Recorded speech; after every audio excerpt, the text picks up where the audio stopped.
breadsticks, I'm not going to say it's an ambush, but I think that's a low blow. And I think you know what you're doing, and that's fine. You're a tabloid journalist. I expected that. I don't think it's an ambush because I knew it would be like this. And people will see what you're doing, and I think they'll say it's low. But as far as you want to talk about racism, I do. Let's talk about racism. Let's leave my dad out of it. Look, you've admitted you're a racist, correct?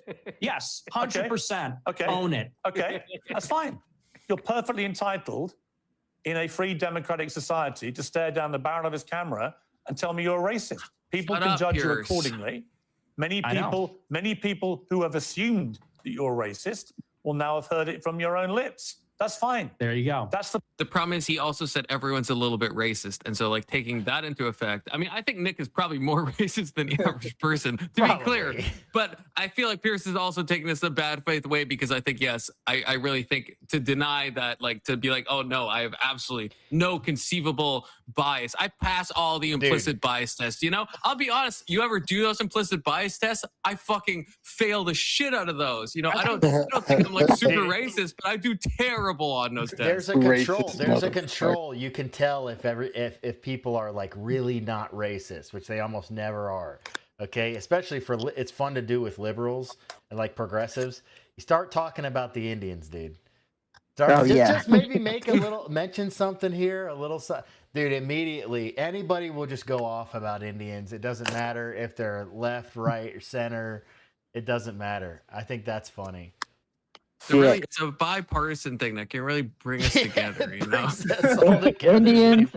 Indians are at the bottom right now. Like, hey guys, their PR game is bad. Hey guys, have you heard about this poop festival? And they're like, "What are you talking about?" Just send them down. The point of this interview is to go over the things you've said, which have led people to reach conclusions about you, and to ascertain whether those conclusions are fair and reasonable or not. That's it. So I want to play you another clip. This is what you talk about why white people are justified in being racist. Let's take a listen to this. Let's hear another clip. I hope he's screaming. White people are every single bit justified in being racist. Every single bit justified, to the extent that that means going out of your way to avoid black people when you see them. Yeah, there's nothing wrong with that. Absolutely. Absolutely. Absolutely. This is like, what the fuck? People should go out of their way to avoid black people when they see them. Absolutely. They would be wise. Why? Because it's a lose-lose proposition. If you're Irina Zarutska, see, this is where I want to pull up the chat. I think it was Quippy that said, it depends if it was the Supreme Court justice or if it's Tupac, right? Like, I think that's a judgment I would make. If it's like, if I, you know, not to bring up Monty again, but if I see Monty, he looks like a good guy, right? Like, so I wouldn't avoid him. But if I see someone whose pants are down, but you know, very low, and you know, it's like they're acting all, then it's like, yeah, but you know, I would do the same thing with a lot of races, including my own race. You know, it's like you're gonna make judgment calls, you know. And I would make it equally with every race because I'm not racist at all in any conceivable way. To be walk the other way, clear. You get stabbed to death and you die. If you're somebody else and you walk on the subway and you stand near a black person or something, maybe it's fine. It's a lose-lose proposition. So no, I think that white people have been beaten into submission, that we're afraid to tell the truth about it. And the truth is that when you go into these major cities like New York or Chicago, I believe she was in North Carolina, there is a menace, which is young, black, adolescent men. They're extremely violent. And we have been told that we have to pretend like they are every other person. We have to be colorblind to that. And we're supposed to go and be in the midst of all this danger. And I think that at this point, it's gotten out of control. You look at the BLM movement, they said that the reason that black people, are violent, or the reason there's crime, is because of police brutality, or redlining, or all these other things. They said we need to get rid of the police. We need to defund them. And a lot of cities did. A lot of cities like Chicago, for example, the police changed the rules of engagement. They don't chase them. It's not a felony if you steal a certain amount of merchandise. They won't chase them on foot. And now the city's totally up for grabs. And now whether you're in the Gold Coast or whether you're on the Mag Mile or you're in the worst neighborhoods in the city, You might get shot, you might get mugged, someone might run up on you. And I tell my followers, it is better to be perceived as racist or racist and walk the other way and maybe keep your life than to say, I'm a good anti-racist. I don't mind that this person's making me uncomfortable. Maybe he's looking a little froggy. I'm going to sit down because I'm a good person and get stabbed, mugged, whatever. And by the way, this is a strategy. They call it the friendly stranger. There's a crew of them. They do this in Chicago. They stand outside bars, Black people. They approach strangers. It's a robbery crew. And they pretend to be a friendly stranger, and then they mug them. And stupid white people say, oh, hi, yeah, nice to meet you. You know, they grin. I have been a victim to this. You know, probably not the six. I've been literally. Because if someone approaches me and they're like acting nice, I've fallen for that multiple times. That's the Canadian. Yeah, see I what think it might be the being Canadian in me. See where that got you? Yeah. I'd be embarrassed to say how many times I've been, swindled or mugged or. That's a nice knife, eh? Hey, it's a nice looking. When someone approaches me with niceness, I'm like, oh, this is one of the good ones. I mean, it's like, okay, it's good. Everything's fine. And then we're sighting over here. He's like, sure, I'll get in the van. yeah, Sure. like $100, $200 in the hole. And, okay, I'm sorry. Big Soda, you're in charge. Look, I've got a long time. Okay. Conflict Okay. has to take a pee. Okay. I mean, Cobus it take a has pee. been 2 hours. It has Yeah, been 2 that's hours. a Fair. fucking record for me. That okay, is. brother. Sorry, he's got a small bladder, guys. You got to work with him. It's average. It's average. Okay. It's average. His doctor did not say that. I got a question for everybody on the panel. So I was raised to be a white supremacist racist, right? So from my upbringing, and I was curious if any of y'all had had a similar upbringing where you were raised to be bigoted against other races. No. Yeah, I was going to say, I'm a lot younger than that. Like, Yeah. What does age do with it? the Civil War was already over I by had the to, time I had to I was find this born. shit out on my own. Okay. No. Yeah, can't say I was raised that way. To be honest with you. Yeah. But did Now, you have y'all ever ever have known any like someone- grandmas or anything like that? Like I watched the Hodge twins, and I know they've talked about it, and I have other personal friends who have said similar things about their parents that said that like their parents basically raised them and told them that like, oh, Democrats or Republicans want to like hang you, and white people want to do this and that and the third to you, and blah blah blah. Like they would say shit like that. I was told that the Civil War was caused because the North sent the blacks down south because they were too dumb to work in factories, and we found a good use for them, and then the North was jealous. That's not even a good. That's such bad. Like, dude, there are people who think can that's actually the real defend thing I the was like, the Civil War from the Confederate side, and that is probably the worst. I was going to say, economically, the North was doing so much better than the South. Yeah. The South was just like, no, but this is our ways. Like We like this. is a thought disorder from my perspective, right? Now, racism is not, but bigoted racism is. Yeah, if you go out of your way to like, and like I was saying earlier, like I may have a preference for like certain things when it comes to race, but ultimately it's like, I still am mostly meritocratic or whatever. Like I believe in like a meritocracy for the most part. Like if I want the best people for the job, in that regard, so it doesn't really matter to me. Well, this statement's going to sound extremely wild when I first say it, but I'm going to give some context after I say it. I'm very proud of the Civil War, and the reason why is because we had such a societal issue or a cultural issue, and we felt so ingrained that we were willing to go to war with ourselves to fix that problem. And we didn't fix it perfectly, but I do like the fact that, yeah. Okay, some housekeeping. Bedpost IRL. suck my Canadian cock, okay? And Maryland, Dude, adding some sweet to my spice. Maryland in the chat, always here at a good You know what's time. crazy though? Yeah. Is just having one concurrent viewer already puts you in like the like 80th percentile or something like that, or the 90th percentile. So Yeah, hey, Yeah. well, better hey, than when I dude. used to stream and would have 0 people watching. So I mean, True. 12 is infinite more than that. So I mean, to be 12 fair, times more than that. half the people are on panel. Half the Yeah, viewers. that's true. Yeah. We need to get that's all. true. We're at 17 between the two. If we can get everyone on panel, okay, that's the goal. Then we could all be so small. Think of how small all of your videos Yeah, could be. this could be smaller. We could be smaller. We Boo. could get smaller. It's possible. And they laugh, they put up with the nonsense, and then they get mugged, Just or about. worse. Sometimes they get executed. Out And of so as a white interest, how do you person, feel? How do you feel about mass Oh my shootings at school? How do you think I he think they're feels? bad. What a Who do you fucking think commits dumb the question. vast majority of the mass shootings? I'm sure at it's white schools? people. Right. So how do you feel about that?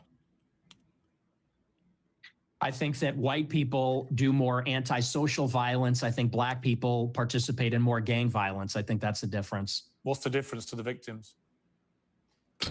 God. There's no difference to the victim, but it's a different kind of crime. And it's a What's the different difference to the proportion also. Do you victims? know what percentage of white people are school shooters? I know that the vast majority of mass shootings in schools in America this century were perpetrated by young white men. Yes. And I'm And just, what proportion of and Nick and I'm agreed to curious- that. I'm Yeah, they were raised curious. in a culture where they I'm were curious. proportion? I'm curious whether your advice would be to people who have kids in Wait, is these my schools. mic working? Should they? What proportion? Should they avoid? Should they avoid white people at school? Should people? Nick with is kids at cooking. school I avoid hate to admit it, but young Nick is white men cooking. at school? No. Okay. Do you know what per capita means? Do you know proportionality? There are more black people proportionally that engage in violent crime or are involved in gangs, especially in these major cities, than there are white people that are school shooters compared to the entire white population. And everybody understands that. Two-thirds of mass shootings at school perpetrated by white people.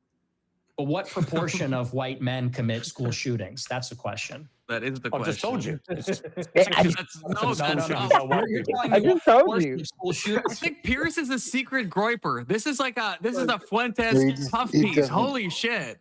He doesn't understand at Like all. if He's like, I he gave just you went on and numbers. asked- He's throwing, dude. Like Here's just rage bait. he's yeah, it would be literally better for Pierce if you just asked him softball questions. This makes Nick look way better because Pierce is like trying to dunk on him and like continuously fucking missing just Things are horrendously. committed by white Oh my people. God. I'm saying what proportion of white people have committed school shootings. Are you playing dumb or are you just not that What smart? difference does What's that the make to the, difference? to the children lying dead on the ground? Yeah.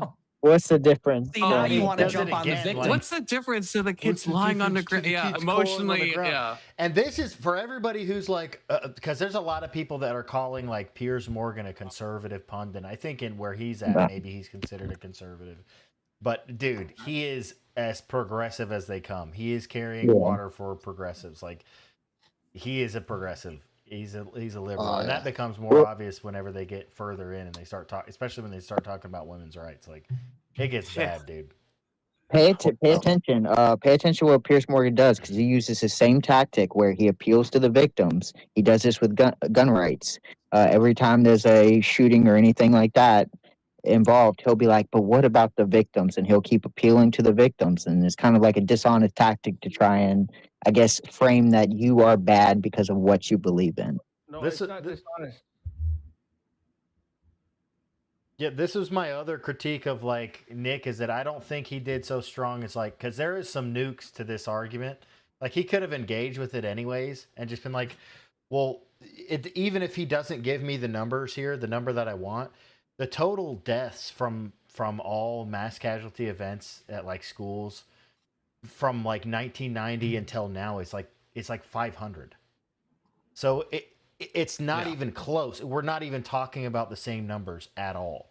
So even if you That's why- said, two-thirds of all the school shooters are committing are white, well, you're talking about white people killing, whatever 2/3 400 people is, or let's say or 400 or 500 people. Let's say it's like on the higher end, 350 people or something like that, or even 400 people, and they're all killed by white people. But that's over the span from 1990 until today. So it's like, should we avoid white people at school? No, and he says this, I think, later, but he's like, but if you see an autistic kid with his fucking hood up, reaching into his backpack, like, yeah, then you should probably run.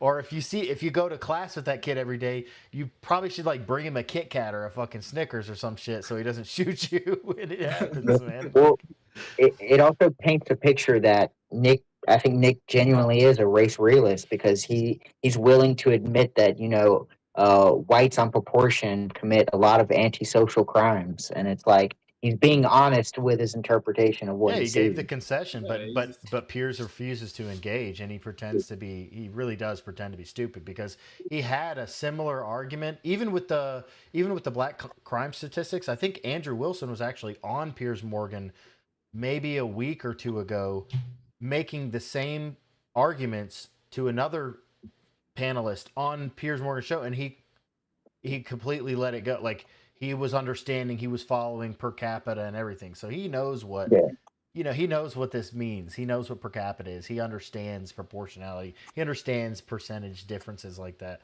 He's just being willfully ignorant here.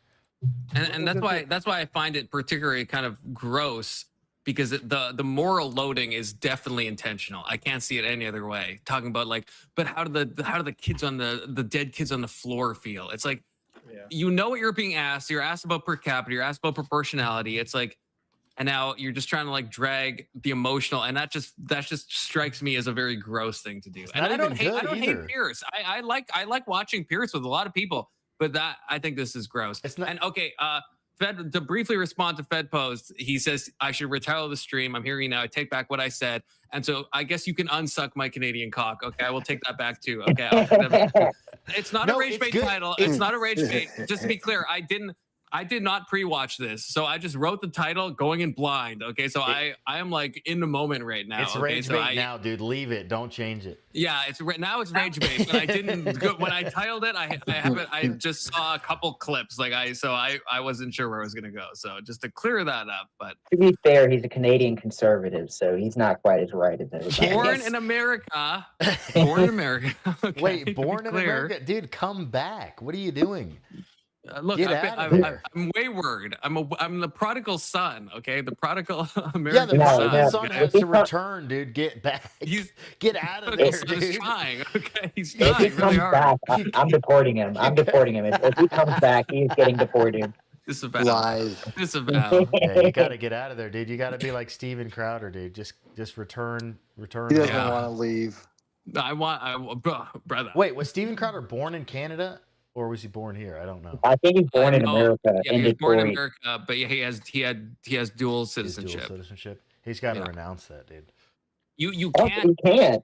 This is what I was explaining. Yeah, Canada does not allow you to. So America wants you to, but Canada, even if you say anything, there's no legal process you can to get rid of your Canadian citizenship. That's actually weird.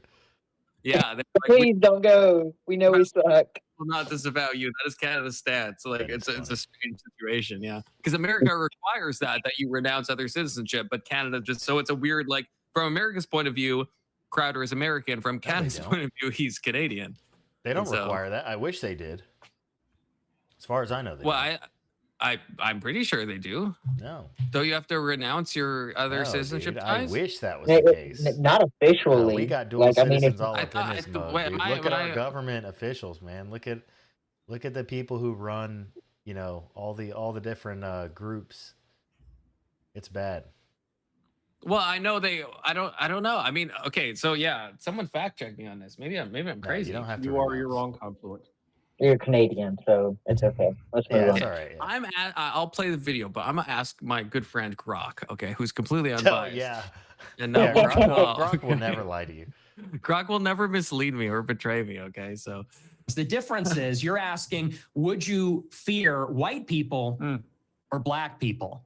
And that's the difference. The difference is what I'm saying to you is by your logic, if we now have agreed that the vast majority of mass shootings in schools are committed by white people and predominantly young white men, then presumably your advice would be to avoid young white men because they perpetrate these because atrocities. Oxycat But it won't in the be chat. because they're Good white. to see you, Oxy. Right? So are you playing dumb or are you actually dumb? Maybe it's I'm about dumb. proportionality. Maybe I'm dumb. You are because you're, well, I don't think you are dumb. I think you're smart actually, but you're deliberately avoiding per capita. And everybody knows that's the difference. What proportion of white men are school shooters? It's probably 0.00001%. What proportion of black men have committed violent crimes? It's probably like 5%. I guess I don't know what it is off the top of my head, but it's very high. Okay, Grok is telling me that I'm wrong, that you don't have to formally renounce it, but you have to renounce all allegiance and fidelity to every other country. So, okay, so I guess that, yeah, so you don't have to give up citizenship, but you have to renounce. I mean, if I'm trusting Grok, so I mean, let's take that with a grain of salt, but renounce all allegiance and fidelity. So, and I mean, hey, I've already done that, brother, with Canada. Okay. I mean, well, actually, no, actually, I don't know if that's illegal, what I said in Canada. So actually that was a joke. Yeah. In Minecraft. Yeah, in Minecraft. And I would add to that, even as it concerns schools, why do you think parents pay a super high property tax to live in a school district where there's white people? Because they know that if they go to the black school, it's going to be the Bloods and the Crips. It's going to be gangs. It's going to be, you talk about school shootings. Nobody talks about all the school shootings that are committed by gangbangers in and around the school and all the other violence that's associated with that. I mean, these schools in the south side of Chicago, it's just not. I have an answer for you. I wish he would have played the clip here of him talking about the gulags. Carry out mass shootings. Wait, which clip? Like there's a clip of Nick where he talks about this stuff, like the situation in Chicago and other large cities, and he's like, you shouldn't have to fucking fight your way out of the gulag in the Call of Duty lobby just to make it to school. Like, like that. I wish he would have played one of those, dude. Actually, the same. The black and white. For white people, the proportion of the proportion. Again, are you hearing it? No. So I think the trouble with your statistics is a lot of them don't bear much scrutiny. We have a bunch of fact checkers checking all this in real time because you do have a tendency to just come out with a lot of old baloney. And when you say, well, it's true. And when you're confronted with reality, you don't like it. What's the figure? What proportion of white people have committed school shootings? With white people as the denominator and white people that have committed school shootings as the numerator, what's that percentage? For both black and whites, the proportion of the population who carry out mass shootings, generally. That's not the fucking question. Holy shit, that is not the question, Pierce. Well, he would have to admit that school shootings are actually more rare. Like that's like there are some years that more children are deleted at school because of parents driving minivans over them. That causes more deaths of children than guns do. So and Piers doesn't want to talk about that because he's an anti-defense person. I don't know. This is what like American Nacho said, but like even if you like multiply the stats by like magnitudes, right? You still don't get to like what Nick is talking about like homicide rates. Like you could like take that number, whatever it was, 500-600, 1,000. You could make it 10,000. You could make it 100,000 probably if we're talking over like a 20-year span. It's like we're not in the same universe with these. And the fact that Pierce won't just fucking admit that and move on, like, oh my God. Like, yeah, because this would be like a point, the number that he would get back would be like a 0.000001. It would be like insane. Yeah. Because he's looking for the number. Yeah, I mean, he just said it. He said, yeah, he literally specified the numerator, the denominator. Like, there's no way to be more clear. There's no possible way to be clearer. And Pierce is still, that has to be willful. That just has to be. No. Tell me the number, and then the only focus of your attention is the black shootings, the black crime. You don't want to live around black people. You want to avoid black people. You don't want interracial marriages or relationships that may produce black people. And yet when I point out to you that there are many parts of crime in America where actually there's a majority of white people that perpetrate them, you don't care. You don't have any interest in that. It doesn't exercise your mind.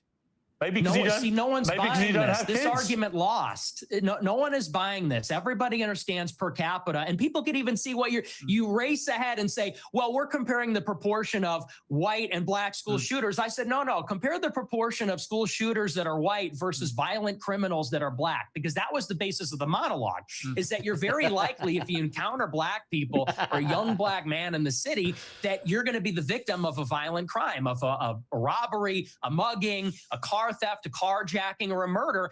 That's the difference, and it's about proportionality. And everybody sees past that because we all live in reality. You want to talk about product of your environment?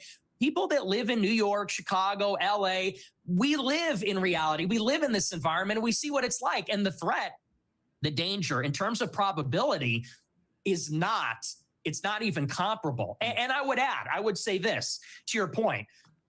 If you're in a high school and truly, if you see a white person who looks like a little autistic, he's got the SSRI stare and he reaches for a backpack, people joke and say, run.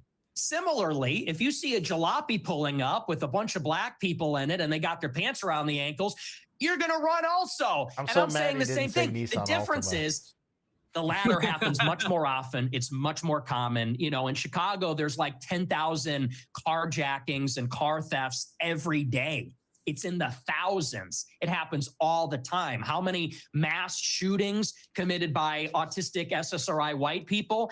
I don't even know. I mean, it's probably in the single digits in the last decade in this city. That's the difference, and everybody knows that. But you're really just trying to carry water for liberal ideology. It's an ideological position. No, I'm really not. I can absolutely say yes. There is way too much black on black crime, for example, involving guns in Chicago. And black on white also. Yes, but there is way too much gun violence in Chicago, right? I mean, it's I did not go into this expecting to be so much on Fuentes' side, and I think that could change depending on if we get into certain issues. Depends on what Nick's about to say, but so far I'm like, oh my god. See, the real problem is I want to get into stuff that I actually disagree with Nick on. Like, he believes in more of a strong centralized government. Or what about the Stalin comment? Or what about, I guess, the kink he has for, people that have power. Yeah, and stuff like that. It's like, let's get to the real stuff. We're still talking the pseudo-racism stuff. And it's just like, What's wrong with admiring Stalin? True. No, it's not so much the admiration of Stalin. It's more so he doesn't condone the tactics, but there's a certain fixation for the power element of it. Stalin wasn't any worse than the U.S. presidents have been for the past 75 years. Absolutely, I disavow that. No, I was going to say absolutely, because if the damage they did to themselves, that's a key indicator that, hey, yeah, you're a bad leader. I wouldn't go that the same far, way but America. I think it doesn't matter though, because I agree with the way Nick views it is, or at least my understanding. I'm not in the guy's head. I've just seen clips of him explaining that. I agree. Like Stalin, Hitler, Caesar. All these guys from antiquity, all the ancient kings, they're all fascinating individuals, and we all can study them and read about them. But it's like it's off limits if it's Stalin and Hitler. We can read about all these other crazy people who like strung people up, and we can read about and be fascinated with the queen who cut off everybody's heads and put them on pikes on the Brit, and Genghis Khan. Yeah, we can talk about Genghis Khan all day. He could make the comment easily and say something about admiring Genghis Khan, and nobody would really bat an eye. But you say it about Stalin, you say it about Hitler, and it's a problem. And it's like, well, dude, he's not saying he condones every action they did. He's just saying like these are fascinating individuals that should be kind of like studied. They're notorious characters in history. That's it. Okay, but Nacho, I feel like you're saying. You're using two different words that at least hit my ear differently. Like fascination, I am fascinated by the mustache man and Stalin, but I wouldn't say I admire Stalin. Like I don't know. like maybe that's just the way I'm hearing it, but like that's where I think Nick goes in a way that I'm like, I don't what do you mean by that? Like I wouldn't say I admire Stalin. I'm fascinated by him, sure. Yeah, I don't know if he said that or not. I don't think he has, but on Tucker he said it. He said I admire Stalin after the birthday comment.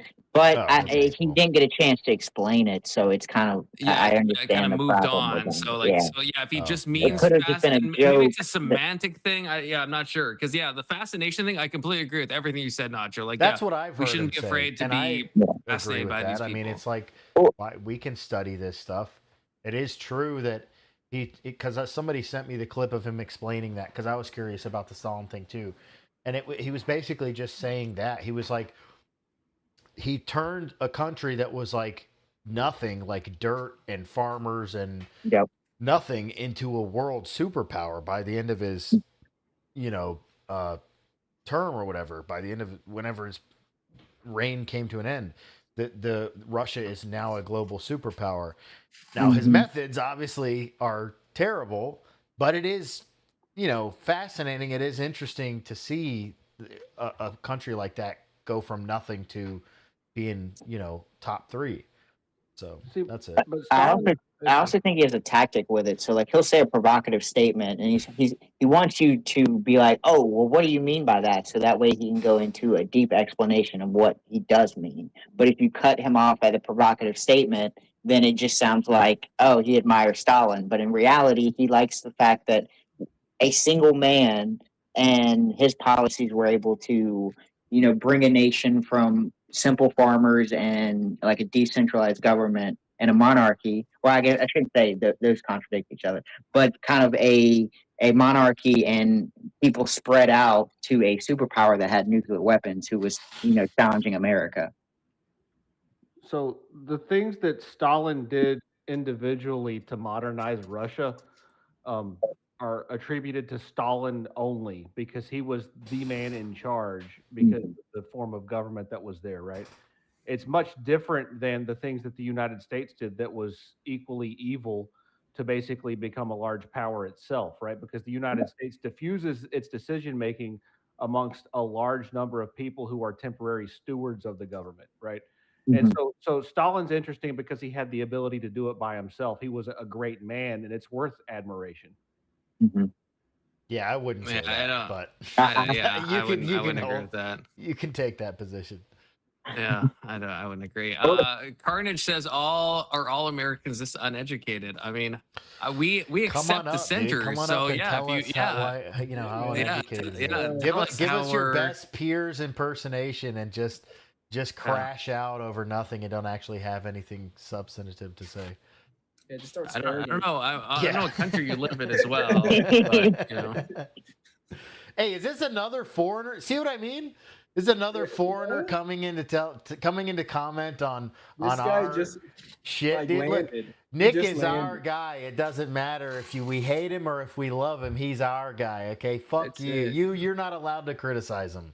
Okay, that's the criticize him. He's our retard. Okay, you deal with your own shit over there. Pierce is not our guy, and Confluence isn't our guy. Confluence is your guy, but Carnage, you're welcome to tell us how we're all retarded. Are you though? You are more than welcome. Our guy, Confluence? Are you? I am your guy. America first, baby. Okay. It's beautiful. I've got no problem saying that. The difference is, I don't then lead myself into a thought process where I have to avoid all black people in case they shoot me. And you've already conceded that you are a racist. So when people hear you then say, I don't want to be living anywhere near black people, they already have heard you say, I'm a racist. So they assume you're doing that because of people's skin color. I don't think you would probably dispute that, right? That's an interesting statement from Bill. You're separating two different things. Because if you want to talk about legacy media and uneducated people, I mean, old people are very uneducated when it comes to worldly affairs. Yeah, the boomers have no idea what's going on. Yeah, I feel like all the generations are are uneducated in like different ways. We literally have a massive AI bubble right now because the boomers that are in government are too retarded to know what the hell AI even is or what's going on. You have don't six take my Nvidia companies. stock. Oh, and they say stop probably talking know. They Nvidia to probably the moon. Circle have to jerking go each on. other Come off. You have on. like 6 companies feeding each other, all government contracts and shit. Like none of them know what the fuck they're doing. They're all just winging it. They're flying by the seat of their pants. I It's have an all gonna come anecdotal crashing statement. down because dumb boomers can't actually figure out what the fuck is going on. So, Every time they use the word AI, my grandfather calls them ow, and every time he references anything to do with like the word AI, he just calls it a person like ow. And be like, oh, I see Fox News is talking about owl again. I'd be like, what the fuck are you talking about? And it took me a year to figure out that he was talking about AI. I just checked Nvidia. Nvidia lost 3% of their stock today. 3% today. Oh my god. Oh my god. Terrible times. the whole thing is a mess, dude. They're all cooked.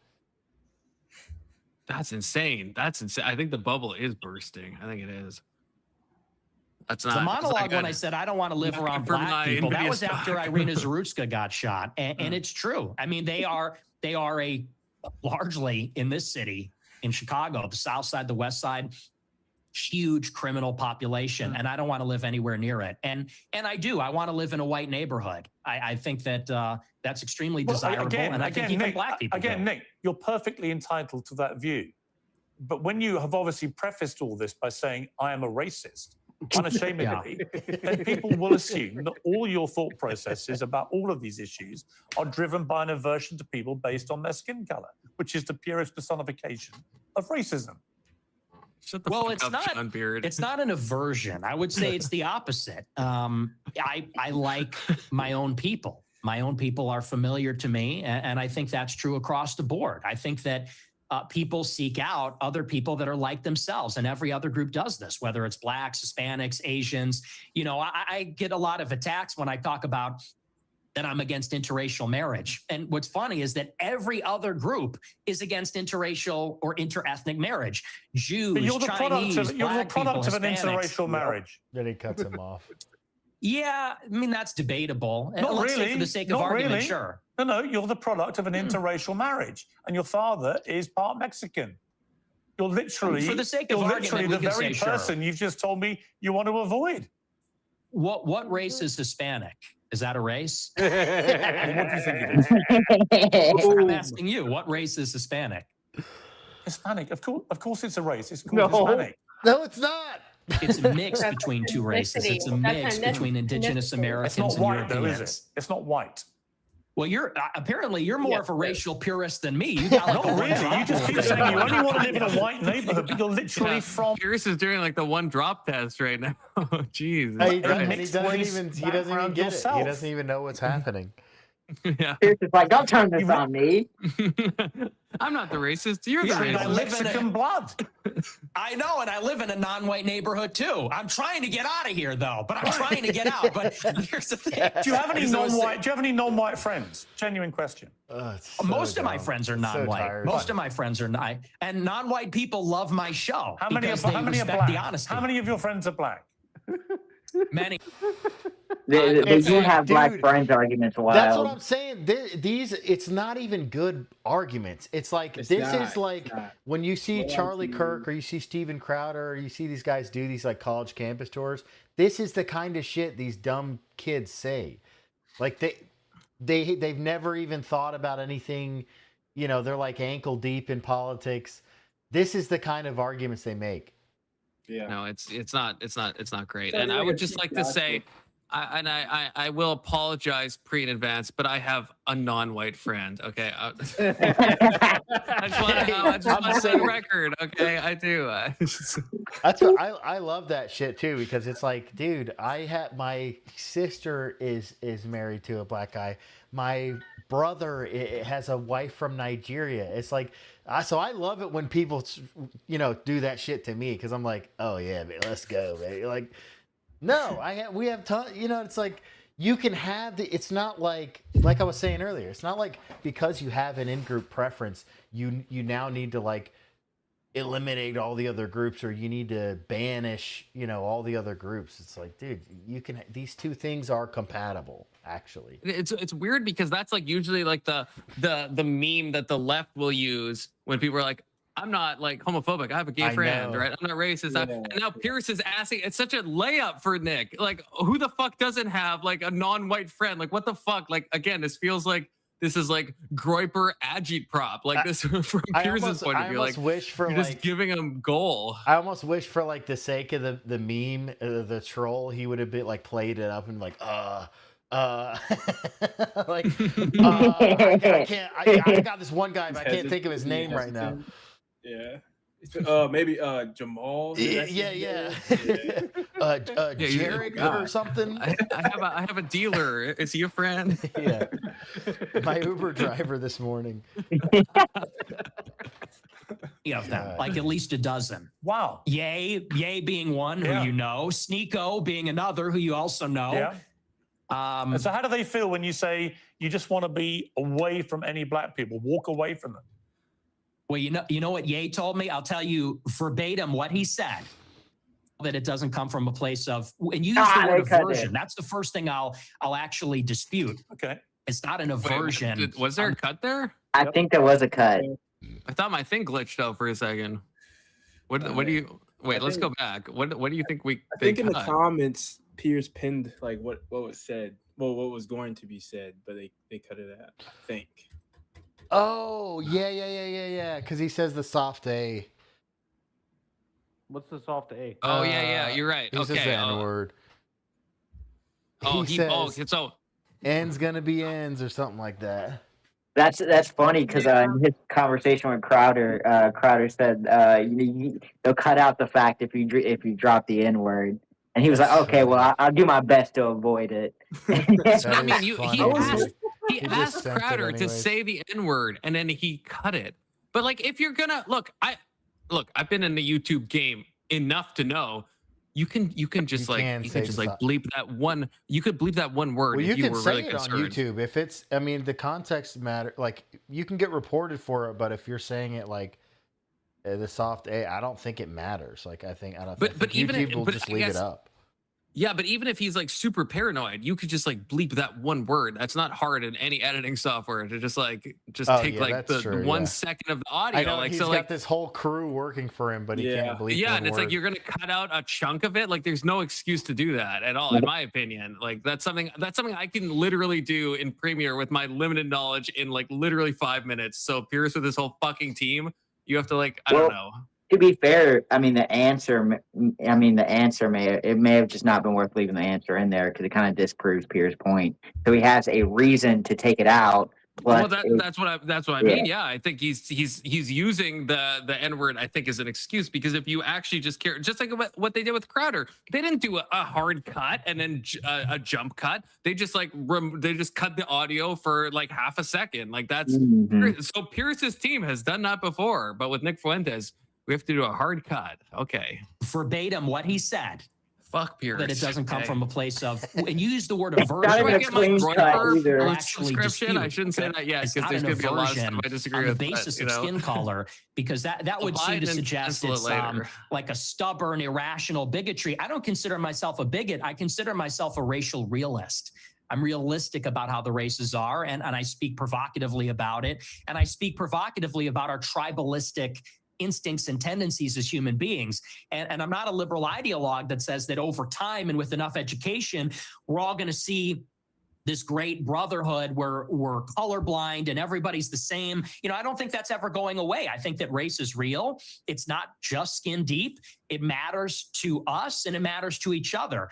And Black people know that, and Hispanics know that, and Asians know that. And people like me that have partial Mexican ancestry, we know that too. And I think on that basis, we can have mutual respect and understanding, not aversion based on skin color. The reason I use the word aversion is you literally said that you should walk the other way if you see Black people. That is an aversion to Black people based on their skin color. No, that's called economy of information. That's economy of information. That's safety. And I said in the same monologue, if you watch it, it's like, I feel sorry. The problem is you clip the 10 seconds. I don't know if you watched the whole show, but in that monologue, I said, most Black people are not violent or criminals. I said, and it's unfortunate that we're going to offend them when we turn and walk the other way. I said, but the problem is we don't know. We can't tell. And someone like Irina Zarutska, she sat down in front of a Black man with her headphones in and wasn't paying attention because she was being a good liberal and said, I'm not uncomfortable by this. I'm progressive. Then she got stabbed in the neck. I don't know about that. They pulled up posts from her past. She's 100% like a BLM progressive supporter. She had the posters up in the back. Yeah, she 100%. No, but I guess what I mean, like, do you think she actually was like based on the scene I saw? My best guess, obviously I don't know this, but I think she probably just like took a seat. I don't think she was like, hey, I don't want to be like racist, so I'm gonna like sit in front of this like Black guy. I think she probably just like took a seat because that guy was not acting threatening. He was not. Everything was normal until like she got, just. People from were behind, sharing like pictures of the front of the train being like completely empty, like the front of that car, and they were like, "Dude." I don't know though. Obviously, we don't know. I agree with that because in the film, like the 3 seats that are open in front of her, I believe, are open. See, the problem is. It's not. He could have gone 3 seats up and done the same. She had headphones on. Like, sure. Is that it wouldn't would that have changed anything? Like, should she have like gone 4 seats ahead? Like, well, to be fair, Confluence. I don't use public transportation, but if I would, whether you're white or Black or anybody, I would probably sit as far away from everyone because that's not the place to public meet transportation. people. I'm getting as far away from everybody as I can if possible. And to be fair, I'm probably facing the majority of the people that's on the card. It's just a public transportation. I'm not here to make friends. I don't know you fucking people. I guess, yeah. I'm trying to think. Maybe I'm not. Maybe this is. I said earlier I've been, a victim too. Yeah, Confluence will go sit right next to him. Don't listen to me, possibly. Yeah, don't listen to me, but. You're not the greatest I feel like control group for this. Like, yeah, I'm probably not, but yeah, I just like kind of sit, and I would definitely be her. I would be sitting with my headphones on, and I'd get fucking stabbed. Dead, like yeah, I would, and I don't. Yeah, but because he didn't. I don't in the video even before that. He doesn't seem to me like threatening or menacing. I would just be like, I'd walk in, I'd be like, okay, that's a Black guy, but.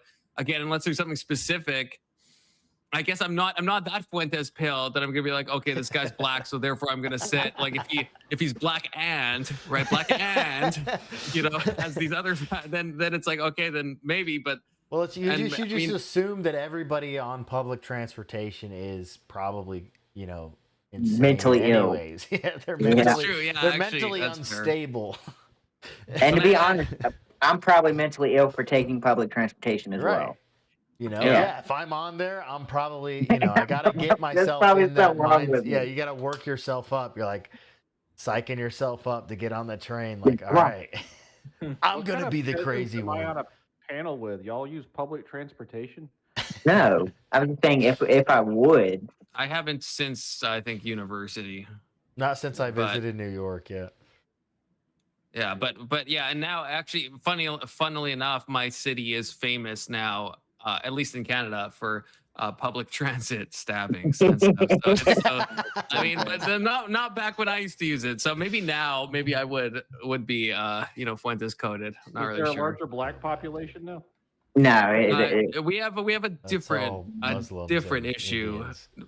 Yeah, no, that's not. No, we have we do have a big population of those, but they're not the ones committing a large percent of the crime. You said it earlier in chat, Anson. That's your hint. No. But Anson did say it earlier. Basketball Americans? Okay. I'm not sure what you mean by that. I don't think That's so. a fucking wild statement. Basketball Americans. I don't know how to take that, honestly, so I'm not.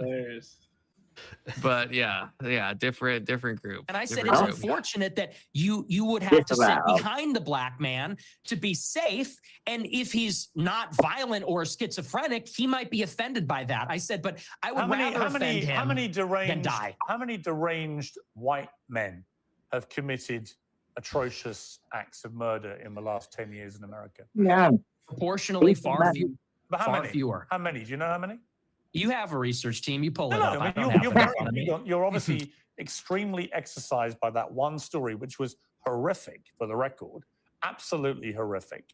And all of this is just buying time while his team feeds him more shit. Yeah, he's like, none of this means anything. This is that. I think that's actually the most, like, that's the saddest part about this whole thing is that he lost, and it was not just Piers Morgan versus Nick Fuentes. It's not like they came live and they sat down in a room in front of each other and did like an interview and then posted it later after recording. Like, Piers has his headphone, his little earpiece in, and his whole team is back there frantically fucking typing away, fucking chat GPTing it up, dude. They're going balls to the wall, and they still lost. So it's like, it was Nick Fuentes versus Piers Morgan Uncensored and team and cohorts. This is even the first time. And he still lost. Nick's done this too against Dean Withers. Like when they debated that was Aiden sad. Ross and Sneak. Like, he talked about immigration. Yeah, but and Dean's there buffering. Like, he doesn't know what he's talking about. Yeah, Dean is not good when somebody's actually debating him. He's avoided Andrew Wilson like the plague. And I've been waiting for an Andrew Wilson. Not gonna happen, dude. They worked so hard to get him. They offered him like way more money than he's even worth. Yeah, he said I'll reimburse. He's not gonna do it, dude. They Well, were straight up gonna pay him like $10,000 or $15,000 at one point. The best thing Andrew can do is on find top someone of covering travel and everything else. Like, they really were trying to make it happen, and he just won't do it. The best thing Andrew can do is find like a younger person of less popularity and try and get that person in the door to debate Dean Withers and just throw him through a fucking loop. The only problem is it's going to be on Dean Withers' platform, and so it's you just can't. He spams that mute button. I mean, he's been wrecked a couple times. He was doing that against Hayden Rodia, something I can't pronounce his last name, but this guy Hayden, he went on like a little panel before like the whole TikTok ban shutdown thing, and then, like Dean is just there like just being disrespectful as all get out, like muting them over and over again, and it's like something simple like Trump social policy being like abortion and something like being pro-life. So it's like, I feel like whenever Dean or Parker has a platform, they're just gonna be as toxic as possible and not let someone speak, and it's just be a waste of time. Oh yeah. You know what I mean? That's why they want to get him off out from behind the camera, sit down in a chair. Yeah, exactly. And Andrew Wilson is so good with just like semantics and breaking down argument. Like, that's why I like Andrew Wilson a lot, because he'll not to change the topic of you're good here, but like he'll take the position of his opponent, and then like he'll then be in that position, and then they'll be like, well, that's wrong, but like they won't even know they're arguing against like their own same position. Yeah, you know what I mean? Like with Naima on what's it called, the Whatever podcast, he was like basically taking on her own worldview, being like, everything's off my own preferences, and she didn't even pick it up. And then she was just bashing him when like he was being like he was taking on the point of her own worldview. Dude, when we went to DebateCon, Jake Rattlesnake did went there? Jake Rattlesnake's opening. He debated a human secularist, this guy Planet Peterson or something. And Jake Rattlesnake's whole opening, he basically just took the secular humanist manifesto and he just inserted Christian nationalism instead of like human secularism. And that was his opening, and the dude was so mad. He's like, I don't think he's taking this seriously. He's like, no, he's like, I'm doing both. He's like, it's both and. He's like, I'm demonstrating to you how insane your position is. Like, I'm just telling you, I can do this too, and I'm showing to you that if it's all just preferences, if it's all just preference based, then nobody gets anywhere. He was so mad. He almost walked out. Like he was so mad. He was like, I don't know if I want to do this. He's not even taking it seriously. He almost pulled up Matt Dillahunty. Yeah, he was close. Yeah. It was close. I will say, like, he did that to the libertarian Dave Smith, and like, it took Dave Smith a while to figure Dave that came out. around though. He figured it. He did. He changed his views a little bit. Like, Hey, the Zulu debate, the Zulu debate, you actually see kind of Dave shift on this to where he starts talking about those certain principles that go above libertarian principles. And I was like, oh, I like this. Yeah. But it was another person too. Fuck, I can't remember it now. I guess go ahead. Yeah, there was another person at the tip of my tongue that Andrew did this to, and no. Jay Dyer did that to. Who did you do that to? I'm drawing a blank. I just had it on the tip of my tongue. But What you're talking about is the Dave Smith thing. That's the libertarian conversion over to paleo conservative, which is a pipeline that's been happening for decades. Oh yeah, that's I me. was a libertarian. I was a libertarian for probably a decade before I landed on fascism for a little while, and now I'm normal again. Yeah. But well, it's just too idealistic. It's like the problem with it is, yeah. The problem is like libertarians, they hold so adhere to this principle, and it's a problem with just holding random principles instead of holding like a Christian foundation. Is the fact that when people come to shake it, because humans are can be irrational creatures, every preference ideology will fall flat on its face. And the only thing that's been consistent for me is my Christian foundation, because I can appeal to something that's, I guess, greater than I am, because I'm flawed as hell.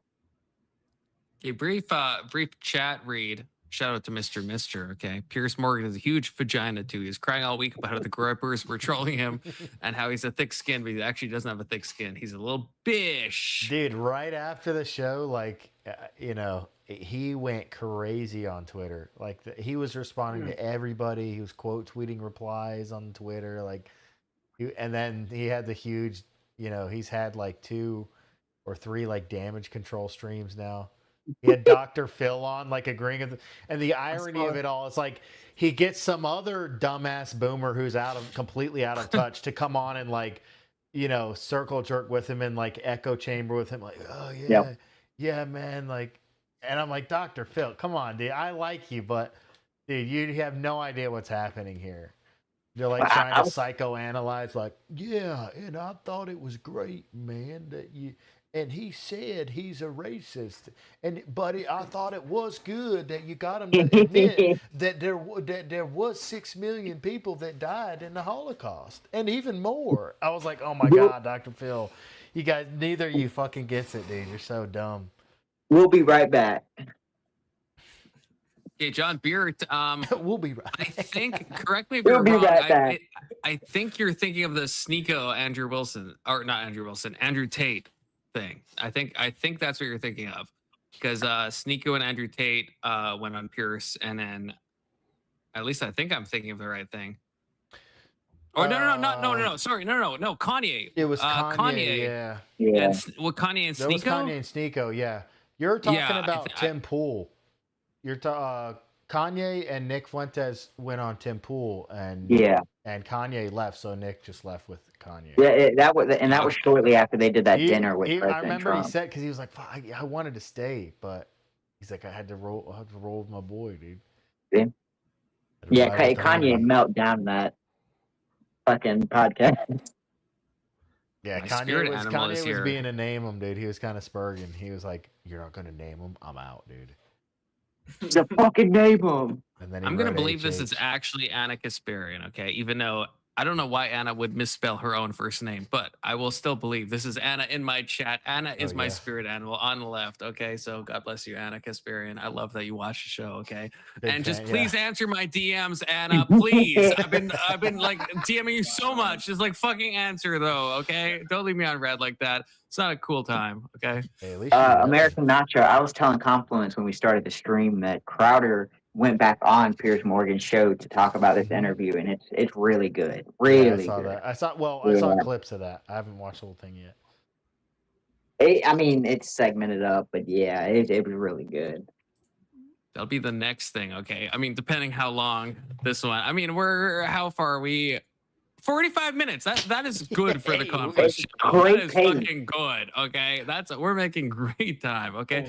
And yes, I know look, I can fix her. You don't have to tell me. You don't have to trigger me like that. I know she's married, brother. Okay. I found that like 2 days ago. The gym, dude. Yeah, I know. I need that TRT. I understand that. Okay. TRT, get the dose up, dude. Get the peptides in you, man. Yeah, I gotta get the human growth hormones, all that stuff. I understand. I should just be like trend coded right now for my chances of getting with Anna. But go start watching. Binge watching Clav. Just do whatever Clav says to do. See, I've been Mike is Rattel coded. I don't know if it's been working for me. So. I mean, that's the thing. Yeah, you look. I mean, yeah. Hey, give us a flex. Give us a flex. I'm relaxing. Okay. I know. Give us a flex. You're muscle bound. Yeah, look at that. Yeah. That's look, yeah. Dude, there you go. It's that's fine. more. I'm fat and relaxing right now. Okay, chill out. No, I'm not. No, I'm not. No, I think. Go get a pump, dude. Yeah, if I flex right now, no, I'm not. I'm not making fun of. To be clear, I'm saying Nacho strong. That was my point with that. That's not, brother. If I flexed, y'all would leave. Okay, so not gonna happen. Had a string of previous offences, and it should have been picked up more, and it should have been amplified more. I completely concur with all of that. But I just suspect you have no idea how many white people have committed similar crimes. Do you? No, because I know it's far fewer from experience. Okay. Because it's like you said. Well, and hang on. And I would add to that, Irina Zarutska wasn't the first one. That was also after Austin Metcalf was killed in Texas. Sure. After how many times has it been perpetrated by white people?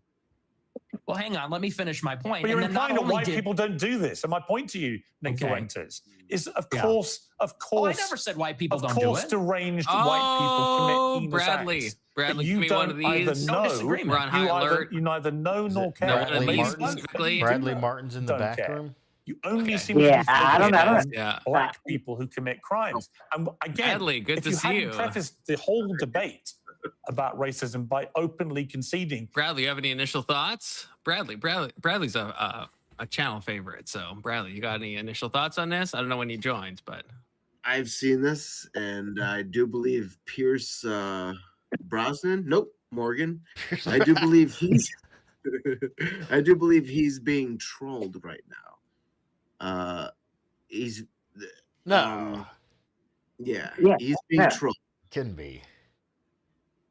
He's definitely saying outlandish things that he knows will get under people's skin, and I don't believe wholeheartedly that he actually some of the things he says, I don't really believe that he means. I think he's just trying to troll people. Why do people do that? Well, I think he's trying to troll specifically that generation. I think, and I feel it too. I'm like, I'm only 32. Like, he's not that much younger than me.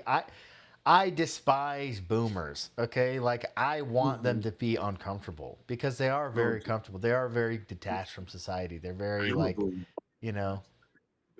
a boomer. Anson's a boomer. Oh, fuck you, okay? Confluence is 45, so he's close. We'll assume. Absolutely not. No, we're talking about, actual boomers. We're talking about 60, 70, 80. The people, these fucking assholes that won't quit, we got Mitch McConnell and we got Nancy Pelosi and all these dinosaurs literally having strokes, on camera, doing interviews outside for like 5 minutes in Senate. Like, what are we talking about, dude? Whenever I see a old person acting dumb, I think it's because they got a woke granddaughter that they don't want to disappoint, so they fucking brainwash themselves or something. I don't know. Well, in Pierce's case, it's because he has a really young wife who runs around on him. And he's like in a Destiny situation. His wife runs around and posts on Instagram. Yeah, dude, it's been bad for Pierce after this interview. The Groypers dug it about all of it up. But that's the funny thing. It wasn't even a secret. She's posting on her Instagram account as herself, like with Suds and these other dudes, and she's talking about how she's taking a 6-month or 6-week sabbatical from her marriage. She's posting a picture of her and some guy in the bed together, and she's like, "Oh, I'm going on the Pillow Talk podcast with such and such." And she's like making all these sexual innuendos. It's bad, dude. Yeah, it's been bad. That's why Piers was like triggered after, like, for the 2 days after or whatever. Yeah. Yeah, and he said he's Catholic. like, you and go, I'm like, girl. what are you doing? You're in an open relationship. You won't condemn like homosexuality, and you won't you will say that women need to be that women should be deacons and bishops and priests. Like, what are you talking about? You don't even agree with Catholic dogma. Catholics have dogma, just like Orthodox have dogma. Like, it is a dogmatic religion. You need to believe these things, and if you don't believe these things, then you're not really part of the church. You know what I mean? Or you need to speak to a priest until you figure that shit out. Like, you have to follow you have to follow the word of the if you want to be part of the religion, you have to follow the rules. Just like if you want to play a sport, like if you want to play baseball, you have to follow the rules. You can't just come in with a tennis racket, Well, don't spoil too much because Confluent hasn't seen it, and I want him to. Yeah, no spoilers. Yeah, we gotta get there, dude. We gotta get there. That's the major part. I won't be here if we get to that point. Maybe not. I got about 13 minutes left to hear. I just want to say, my biggest point is that Pierce is a piece of shit because his name means to stab. Yeah. It's true. I think it's like a dock that you walk off of or something. No, Pierce means to stab. Like a pier. Yeah, but he's not Pierce Brosnan. This is Piers Morgan. Yeah, whatever it is, it's Pierce. Grammar, whatever, dude. Pierce, you are a racist. I could read other connotations into what you've been saying. But once you've said, I'm a racist, and then you only talk about black crime. Yeah, I know. That's what I'm saying, I think dude. people can watch this and they can say, holy shit. This is the first one. He's a racist. We're making good time. And everything that he says about crime is driven through the prism of being a racist who judges people according to their skin color. I would have thought. Well, it's funny because it's quite on the contrary. And I said this in a similar monologue. The problem is not that I wake up and I walk down the street and I see someone that doesn't look like me and it makes me angry. The problem is there's a pattern of behavior. Yeah, which we've all You're seen. not a racist. Blacks in America have become narcissistic, and they become narcissistic because they've been told they're victims of racism, they're victims of slavery. They've been told really there's no accountability. If they're rude, if they're inconsiderate, if they're criminal, they are told that they have no agency for their actions. They're being told, if you act in this way, it's because the white man made you that way. It's because the system's rigged against you. And so we have been telling black people this for a generation, and now there's no rules. Now they go, and what we hate to see as decent people, not even as white people, but decent people, even black people too, what we hate to see is rudeness, obnoxiousness, inconsideration, criminality, violence. And that's that pattern of behavior that we see all over social media, on so the just body to be clear, cam footage, you don't like black people. We live in a society. You want to be considerate to people around you, otherwise you live in a shitty society. I don't like that pattern of behavior. Is that better? I see where this is going. Yeah, you ahead of me. Turn this around on You're me. ahead of me, aren't you? Because when I said, what black friends have you got? You said, I am kind of black, aren't I? No, not that. You said, I'm not saying you. I'm just saying your choice of black friend is Ye, who is arguably the number one black victimhood narcissist in America. Do you understand the problem? All right, how about now? He's your friend. He's one of the very few black people you want to be associated with, and he's the epitome of what you just said you abhor about narcissistic black people. I disagree. I disagree with you, and I'll tell you why. Because Ye, if you've ever met him in real life, I have. Yeah. There we go. Okay, well then you know he's nothing but polite, considerate. He's like a sixth Mexican or like an eighth Mexican or something. And he's Well, also you keep interrupting me. You're very rude. Are you black? Still need more from my mic? What the? I can't change it. I I do don't want to think. finish my point. Unfortunately, I do want to finish my point about Ye. He is a guy who, when I was with him, wanted to make sure that everybody was heard. Everybody felt included. He's actually a very soft-spoken guy, very polite. And by the way, not violent. When you look at all the rappers that are in the music game, many of them, especially from Chicago, drill rap, they're talking about killing people, shooting people, they gangbang. He notably, if you know about him, he got his start because he was a nerd. He wore a backpack and a polo, and he I think it's all the way up, he rapped dude. about his feelings and girls and his dreams and his ambitions. So no, Hello. he would tell me all the time, doesn't even feel black. I have some issues with this when I use StreamYard. Because he's soft spoken. I don't know why it does that.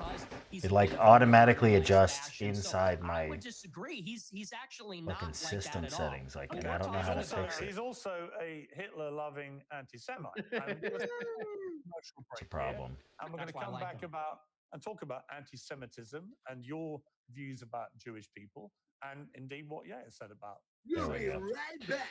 We'll figure it out eventually. Sorry, Pierce. Skip. Fuck you, Pierce. Okay, back with Nick for Winters. Let's just I do turn to wrap up my dreams and anti-Semitism. ambitions, okay? In your interview with Stephen Check me Crowder out on last week, you answered SoundCloud, okay? Yeah, it only does this with StreamYard, and I haven't been able to figure it out.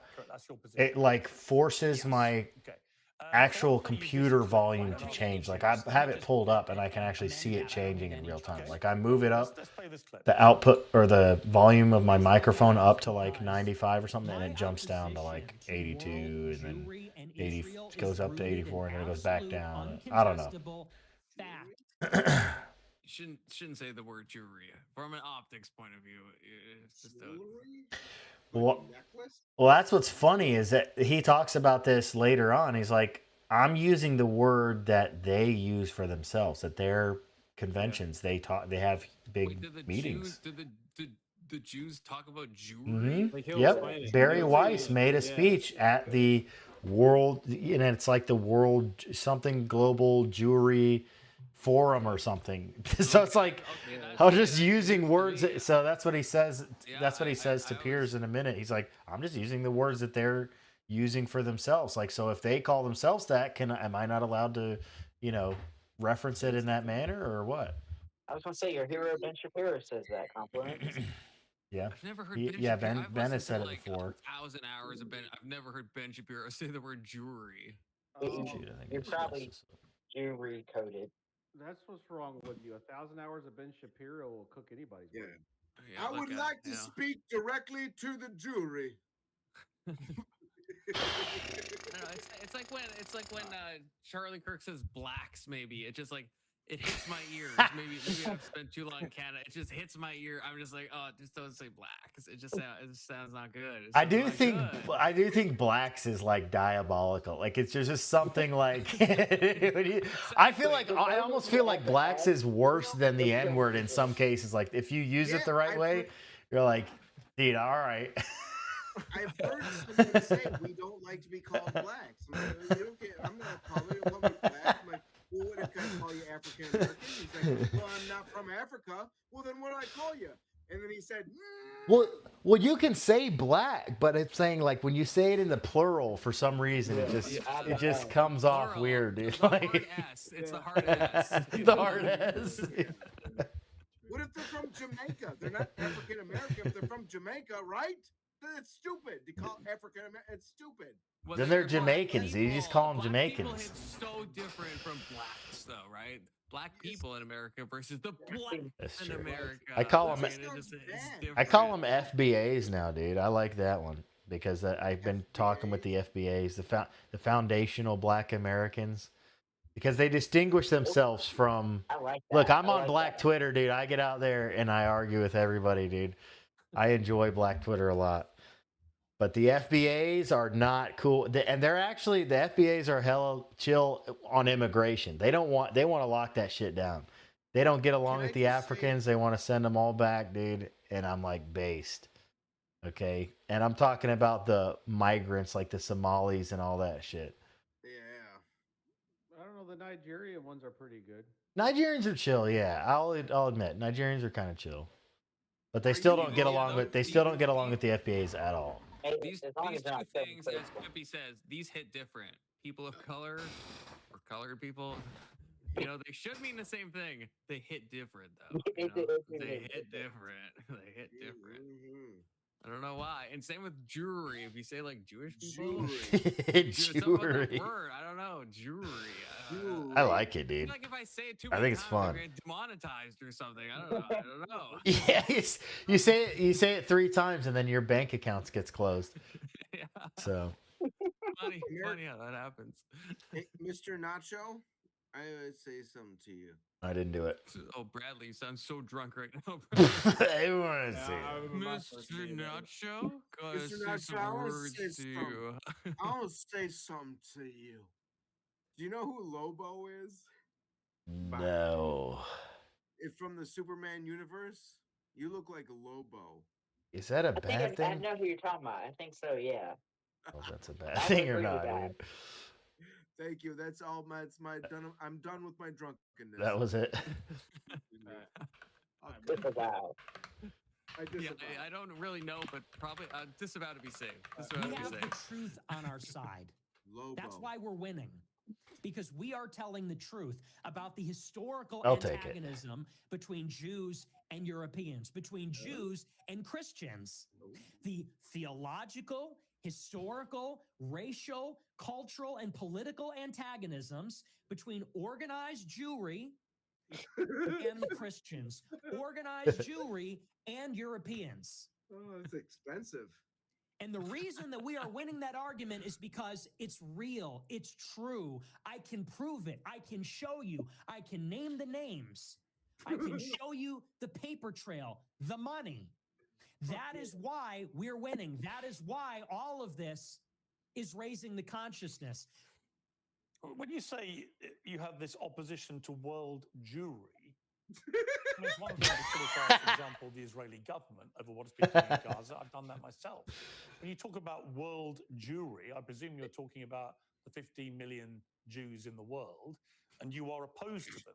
How does that square with your position that you don't hate any Jews? Well, do you take issue with my use of the term world Jewry? Well, what do you mean by that? Do you take issue with it? Do you have a problem with that? Clarify what you mean by it. Okay, I've been baited. He almost broke. Bring that up because I don't like jewelry either. Because I use that expression on my show all the time. I say organized Jewry, world Jewry, and do you know that for like 30 years, the World Jewish Congress has an annual keynote called the State of World Jewry? Barry Weiss has given it. You can look it up. It's on YouTube. She gives the State of World Jewry address. It's true. What do you mean by it? I mean, you have to talk about, there's a concept of Jewish peoplehood. It's the sense that they are part of a common nationality, a common tribe, a common people. And so where they reside in Israel, the United States, or Europe, or elsewhere, they see each other above or maybe on a different level alongside their nationality, their their state, wherever they reside. If they're in Germany, France, the United States, they see themselves as part of a transnational nation, of an international nation. The Jews in America, the Jews in Israel. Grok does confirm. Grok does say on multiple occasions the state of world Jewry, world Jewry beyond 2000. Yep. Zionist and Israeli context, analysis between world Jewry, Zionism, and the state of Israel. Okay. Yeah, that term hits. That term hits me in a certain way, but yeah, that's probably because I don't know. No, it's because you're programmed because Jews control everything to not be able to talk. Well, disavow. That's actually true. Actually, everything you just said was true. That's what I've been told. The Jews control nothing. Everything. Media, banks. That's a safe position to take if you want to go to Bank of America tomorrow. My bad. Yeah. I was joking. We are on. Wait, no, I guess I can't say that. I was going to say YouTube, but like a little differently, but I'm not going to say. Identify as Israeli or American, but they also have something in common. They identify as part of a common nation, which I would say there's a world Jewish population. It's world Jewry. And world Jewry has representatives. There is such a thing as the World Jewish Congress, where they actually elect, it's democratic, all the local Jewish organizations elect representatives to represent proportionally the Jewish population in their area at the World Jewish Congress. And it's sort of like Davos. It's like the World Economic Forum, but it's exclusively for members of the Jewish nation that exists across the world. And so that's a real thing. And I didn't make that up, and that didn't come from 4chan. It's like I said in that clip, I read what they write. I read their books. I watch these speeches. I watch a speech from Barry Weiss. Well, that's your mistake, Fuentes. If you want to be pro-Semite, you don't read the Talmud. You don't read that shit. That's what makes Nick anti-Semitic, is that he reads you shouldn't read that stuff. Yeah, obviously. Hang on a second. You can read There is anything, such a but thing what as if you disagree with it? You can still disagree with it, right? No, you have to affirm it. If anything, you can't talk about it, and if you do read it, you should affirm it. Yes, Yes, I am. yeah. I am nacho coded on that one. Yes, Yep. I would like to read affirm things it that all. I want to disagree with, because I would like to point out how wrong they are. Oy vey, dude. Yeah, oy You're vey to sounding that. very antiseptic right now, okay? Yeah, I mean, yeah. no, You're edging into TOS territory, Brandon. Okay. Oh my goodness! No, I just mean, like, if I read something and I disagree with it, you should be able to voice your opinion, right? Okay, Brandon. You No. gotta be careful what you say on that But topic. it's not Brandon. It's Bradley. You're fucked up. losing thousands of social credit points by the second. I hate Brandons. Brandons are fucking queers. Everyone named Brandon is a fucking queer. No, the other guy who stops by is Brandon, and he's goaded. Okay, he's Fuck goaded. him. He's going to go to check his credit score on Credit Karma and Equifax in like 2 days, and it's going to be deleted. He's going to be gone, dude. It's not even... Because I am a Hasbro agent, Bradley, and I can confirm. Yeah, we're actually all IDF. This whole thing was organized to... Operation, Bradley, and you just fucked with him as God. You fucking bitch. I'll just... You fucking anti-Semitic bitch.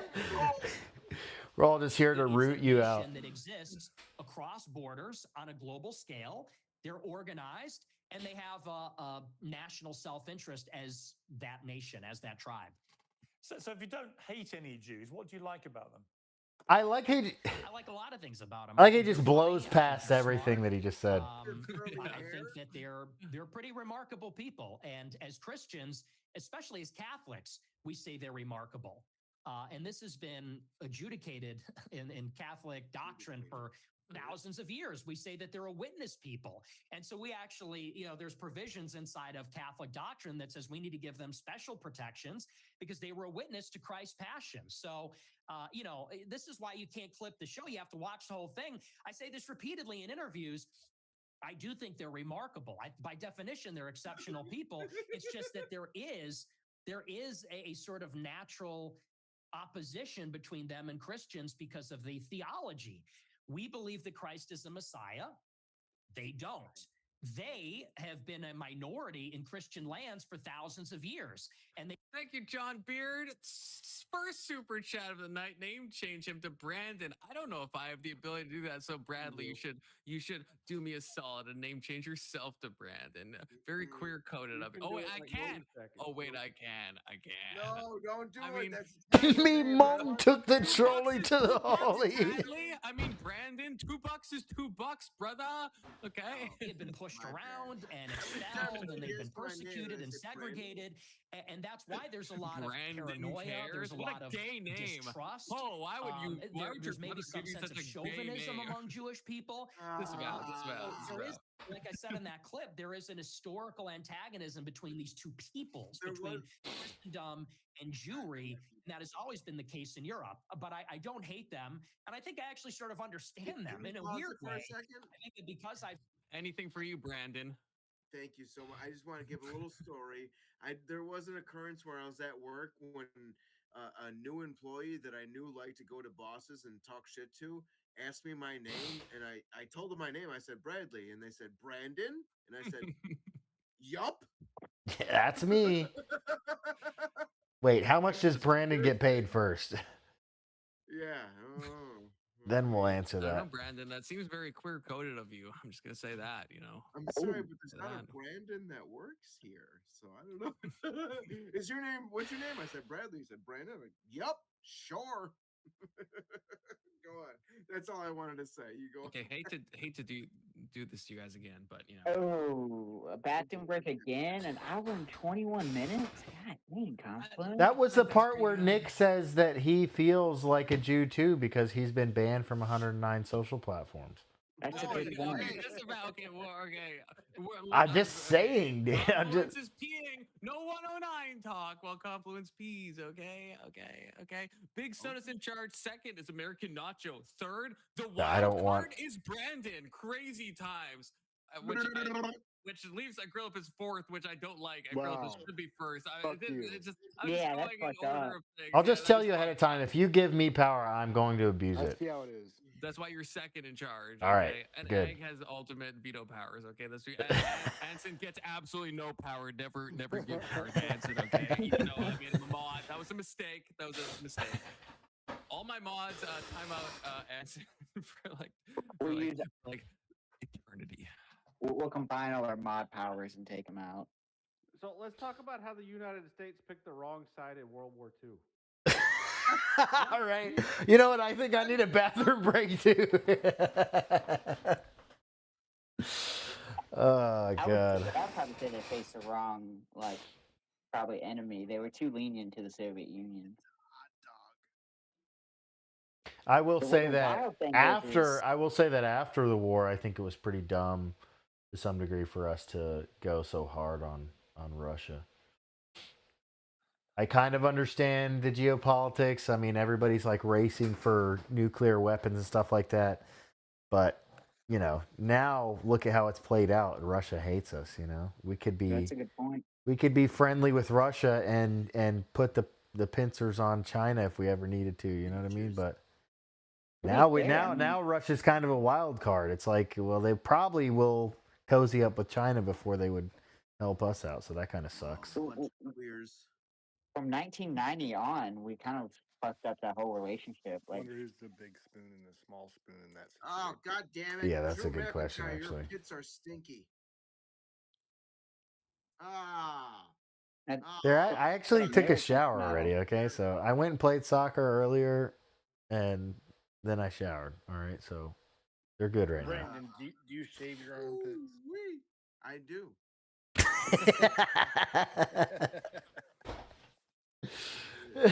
Why do I believe him, dude? You see any hair?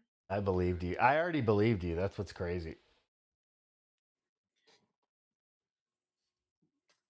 Yeah, I was expecting pepperoni. For a bit of time, and we're having Brandon nips. What the fuck?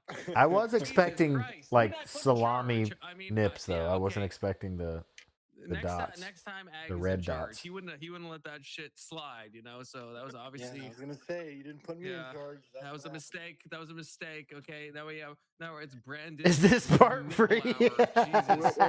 We use democracy, and it turns out democracy didn't solve our problem. What is happening?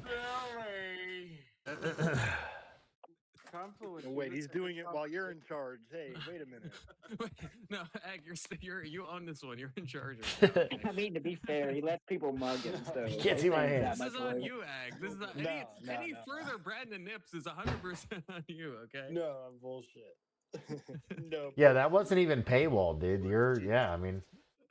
I know. That's a free show. You have to subscribe to the Confluence OnlyFans to see the Brandon nips, but you guys got a little pre-show, okay? But if you super chat enough, then I'll send you the secret access to the OnlyFans chat. Okay. It's a special episode. It's John Cena's last nipple match. Make sure you put in 20% off. Yes. Use the. It can't say Big Wire no more or Daily Wire no more. Yeah, because unfortunately, because of this, they've dropped me as a sponsor. But use the code 20% off the Confluence OnlyFans. OnlyFans.com/Confluence358. Always be plugging, not in the game. That's the bathtub, by the way. Okay, everybody relax. There was still water in the bathtub. I have to let it out. I just remembered. Do you have any Jewish friends? I do. I have many, yes. About this. It's the best weed. Jews and Christians have never been friends, ever. Not since Jesus Christ fought with the Pharisees. Have we ever been friends? Not since Saul was leading the charge persecuting the Christians. Better call Saul. Not since the Roman Empire, not since the Middle Ages. Never. We've never been friends. We've never been allies. We've always been set against each other. This is such a defeater already. Like, and again, not like a big British fan, but like he's talking on like on a population. Right? He's not saying like the Christian's never been friends with the Jewish person. No, he's talking about he's loosely talking about the ideologies. The ideologies conflict with each other, and they always have. Right. He's not talking like personally, which is why he pulled this clip. Was like he asked Nick, "Do you have Jewish friends?" And then he pulls a clip about Nick talking about obviously, large swaths of people ideologically misaligned, religiously misaligned. It's just fucking. I'm starting to think he keeps Christmas trees up 24/7, like throughout the year, because all these clips have had Christmas trees. Yeah, or these all must be like recent clips. I feel, or just every December. I guess he's going back to. He goes back to the Jewry. Christians still regard Jewish people as very, religious people, and they still respect them. And I was taught, my mother is very religious, and she's very, Christian, and she taught me, no, you need to respect the Jews. They're very good people, but they're just a little just misoriented, or look, I'm best. Yeah, that's what I say about people who killed Jesus Christ. I say misoriented. Yeah, that is misoriented, but I would say, I'm a Christian Zionist. Okay. Oh my God. Oh, wait. Fucking Christian secularist. We got That's Ted Cruz over here. Political movement. Well, for the purposes of surviving, I'm being ironic, but at the same time. Confluence. Piers is doing the thing that most liberals do. He suffers from like the delusion that you can put a gay club, a mosque, and a temple, a Jewish temple, right beside each other on the same street, and that all of those people will all get along.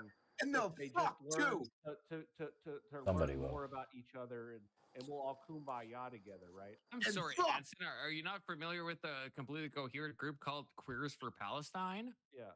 So that's his thinking problem, right? That's the extension of why he's going down this argumentation with him right now. I'm gonna be honest. That's like saying Christians for secularism. Queers for Palestinian roofs,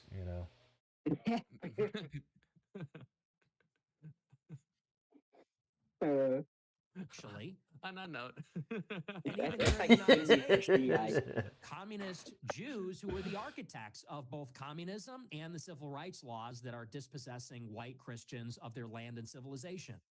The Jews and Christians have never been friends ever, except for oh you my and your God, this Jewish was the friends. dumbest part of the whole fucking thing. So easy as peoples, as nations. Got it. Nick is not saying every coded? individual Christian. And oh my God! Of course, there have been Christians and there have been Christian converts to Judaism, Jewish converts to Christian.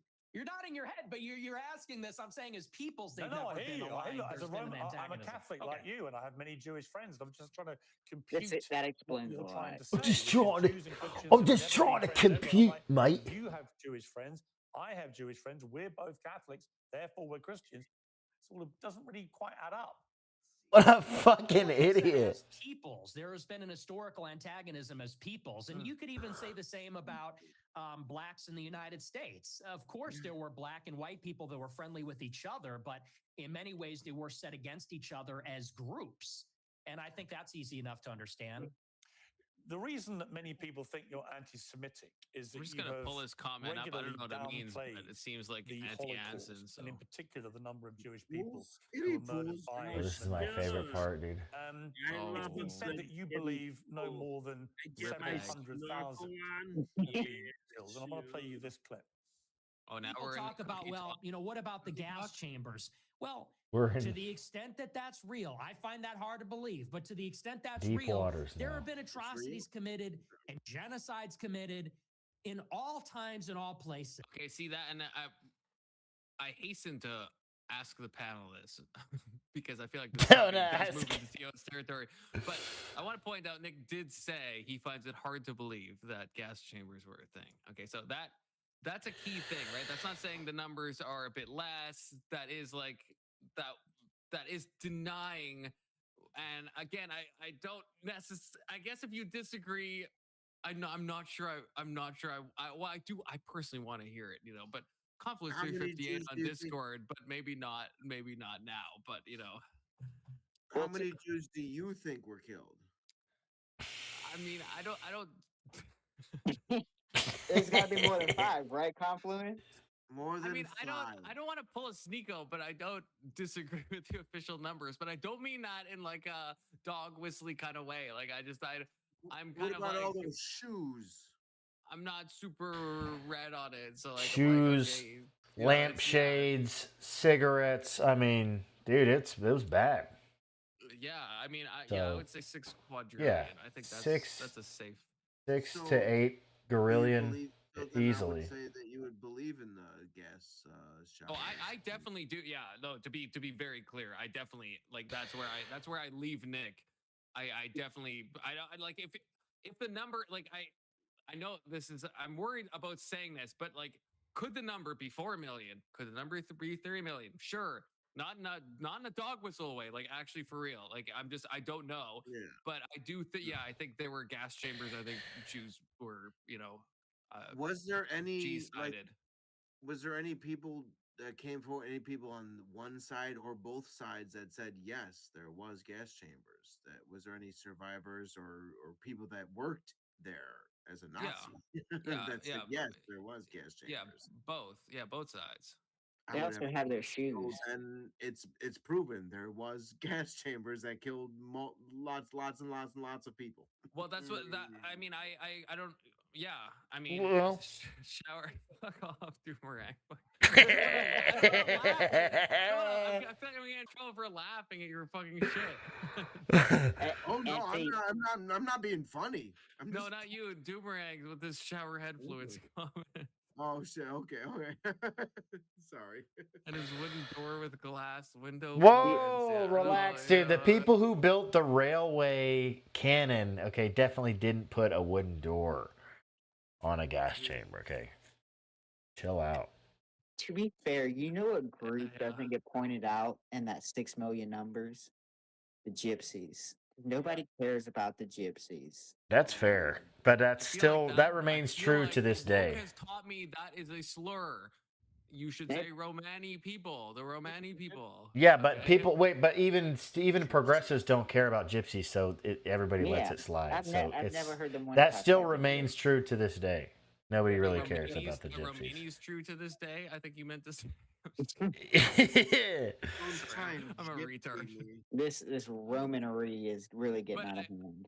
Okay, I guess to get back to this, this is where I'm actually interested because I think you can say, oh, I think it's a bit less, I think it's a bit more. I don't give a shit really. I mean, some people say that H denial. I don't care about that. But Nick is saying he finds it hard to believe there were chambers filled with a non-liquid or solid state matter, and I find I feel like that's a weird thing to say. So if Pierce is smart, he will focus solely on that part and press him on that. I would say that's my prediction. Pierce is not smart. No pre-watch. Okay, yeah, so it's probably a prediction, but I'm hoping. Okay, hope fluid. Let's acknowledge why Hitler casts the long shadow. Because that confers a political benefit upon Jews. That's why. It doesn't really sound correct to me. Wait a second. It takes 1 hour to cook a batch of cookies. Oh, it's the cookie and you have clip. 15 ovens, probably in 4 different Holy kitchens, shit. right? Doing 24 hours a day, every day for 5 years. How long would it take you to make 6 million? I don't know. It certainly wouldn't be 5 years, right? The math doesn't seem to add up there. Confluence, we need the math. You think that's funny? Get the math out. It's funny. It's amusing what you're doing because, that one was a joke. But do you want to talk seriously about the Holocaust? I do actually. I do because I just find it extraordinary that you would think the Holocaust could ever be something that we could joke about. Why would you you fucking retard? You fucking dumb Is it British too soon to make fucking jokes? cock. How Holy many shit. people do you think died in the Wait, Holocaust? go back. Yeah, scroll back. His reaction here is just too funny, man. Yeah, I do actually. I mean, I do because I just find it extraordinary that you would think the Holocaust could ever be something that we could joke about. Why, too soon? Is it it too soon to make jokes? How many people do you think died in the Holocaust? How Good many to Jewish see you, people? John Beard. Thanks for stopping by. I don't know. I'm thinking maybe 7 million. What's the number? 7, 6 million, something like that. The overestimate. The overestimate. Yeah. Mog. You can see that 6 million Jews died in the Holocaust. Possibly more. Possibly, we're just talking about the country, so it could maybe even be more than that. So why have you doubted the numbers in the past? I'll tell you why. I really think that every death is a tragedy, however many Jewish people died in the Holocaust. And I'm not a World War II historian, so I'm actually open to believing the official narrative, and I've read some of the conspiracy theories. And to tell you the truth, it's a rigorous debate. But what's interesting about this is in many countries, it's not even legal to talk about it. And that's really where my interest in the Holocaust. A lot of us are married, okay? I mean, not me, but like a lot of us are, okay? So begins and sort of ends, to tell you the truth. Not celibacy forever. If you Wait, what happened? Nick playing 40 chess right now. in about 17 or 18 European countries. And I think that's really the more interesting conversation, I was there. which is that this is almost like a religious dogma in the West. No other genocide, no other atrocity. You're a bot, dude. Okay. Imagine if in the United States they said the number of Palestinians killed in Gaza is 100,000, and if you don't say that, you're going to jail. The IDF is working overtime. Get out of the bot farm, okay? That's the part that's totally insane. And a lot of people, they can't even make up their minds. I think it's actually done a disservice. If your goal, and I'm not saying you as Piers Morgan, but if your goal, if you're an advocate for awareness about this, if your goal is to convince everybody that this is the way the Holocaust happened, I think the last thing you'd want to do is say that everyone that disagrees is in jail and is banned and you're not allowed to say it. So there's really been no open debate about the subject since scholarship started to be produced about 60 years ago. But there is no debate to be had about the number of people. Right. There it is.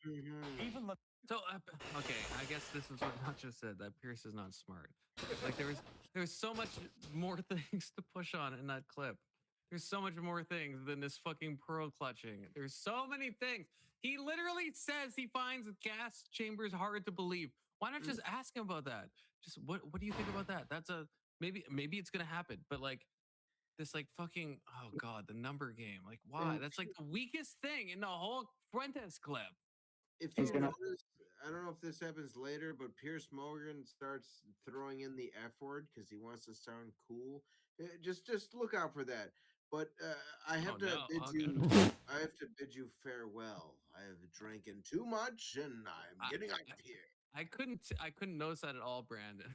Wow, I think he can drive. I think you can. Oh, this is bad. Okay, yeah, that's probably a bad joke. I think I can fly, motherfucker. Thank you, Please real don't name drive. Bradley, but Brandon Cheers. forever. Good. Thank you for stopping by. Always good to see you, Bradley / Brandon. Yeah, be like Take Confluence care, and don't have a Brandon. card. Yeah, I just get then some love back. Give me some it love prevents back. me from DWIs. Okay. Yep. Just saying. You can't get a DWI in a fucking Uber. Okay. No. You can get one on a horse. So I've got something I wanted to say That's about bullshit. the camps that were liberated by the Soviets. The Soviets came in and liberated one of the larger camps that were running incinerators and chambers, and the Soviet propaganda at the time was set up to make it sound like the Soviets were great saviors, and since they were the ones that found it, they were the ones that provided estimates for the numbers that were being deleted at the facility. When And have they we ever originally doubted the estimated 4 Soviets? million, and it's since been revised down to 1.5 million.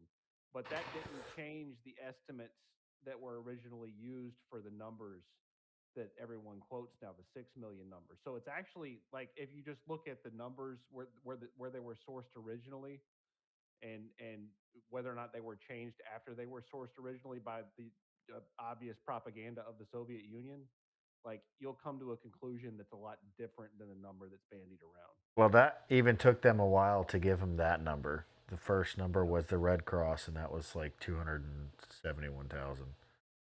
I think that's fine, but that's why I think Pierce is dumb for not pushing back on that, because to me that seems like the numbers thing. It's like, yeah, I think I could be swayed on that topic, but I think the G chambers, right? I mean, I've said it a million times, but now I'm going to use TikTok language. The G chambers, I feel like that is the more perspicacious issue that for Nick to deny which is, I mean, fine. You can talk about Cyclone B and all this stuff, but like the number thing is like going to be at best an estimate, I guess, right? But like if he's denying that part, that's a more, I think there's more fruitful ground there, because obviously, yeah, the numbers, it's like, well, no one actually knows like the exact numbers, right? Like it could be less, it could be more, it could be. They know No, the that's exact why numbers. Nick overestimates it, because it puts question on the official numbers, and so he's hitting it from the other angle. He's disputing the numbers, but he's doing it in a more tactful way of saying, "Well, I think it's an overestimate. I think we're still finding it out today." And that there's a little backhanded, I guess, comment saying that they change the numbers, constantly to kind of give it a more scare tactic. Not saying they do it, but he's also just it's a trolling good too. insinuation inside the. Yeah, I don't think Nick, for his argument, I don't think Nick is doing any missteps here. I think it's just like a Pierce L for not for like focusing on like the wrong, like there's just like probably like five better things to focus on. Typical boomer L. Here's the thing that we can't debate. That's that like, and his job is debate, right? So he's actually like contradicting his existence. Yeah, and his show is Piers Morgan Uncensored. He's like, we cannot talk about that. Yeah, and let's not forget that he did a hard cut for something that's uncensored. Not only did he not choose to censor words, but he did a hard cut on that thing we went over at 42-minute mark. So. Yeah, and we have the actual Brandon in the chat. I got to shout out my brother Brandon. Brandon, if Oh, you want to yeah. hop up and talk about, the H costs. I mean, yeah, jump right in, man. We'll see you in the internment camps. Yeah, I'm just saying. We'll see you. We'll see you in re-education camp. In the trials after the war, confirmed the numbers, the amount of documentation that was recovered, notwithstanding the attempts by the Nazis to destroy it, the amount of documentation that was saved and preserved and used for trials and for historical record is unprecedented in the history of mass slaughter of human beings. So we have a very clear idea of how many people were gassed to death in the gas chambers.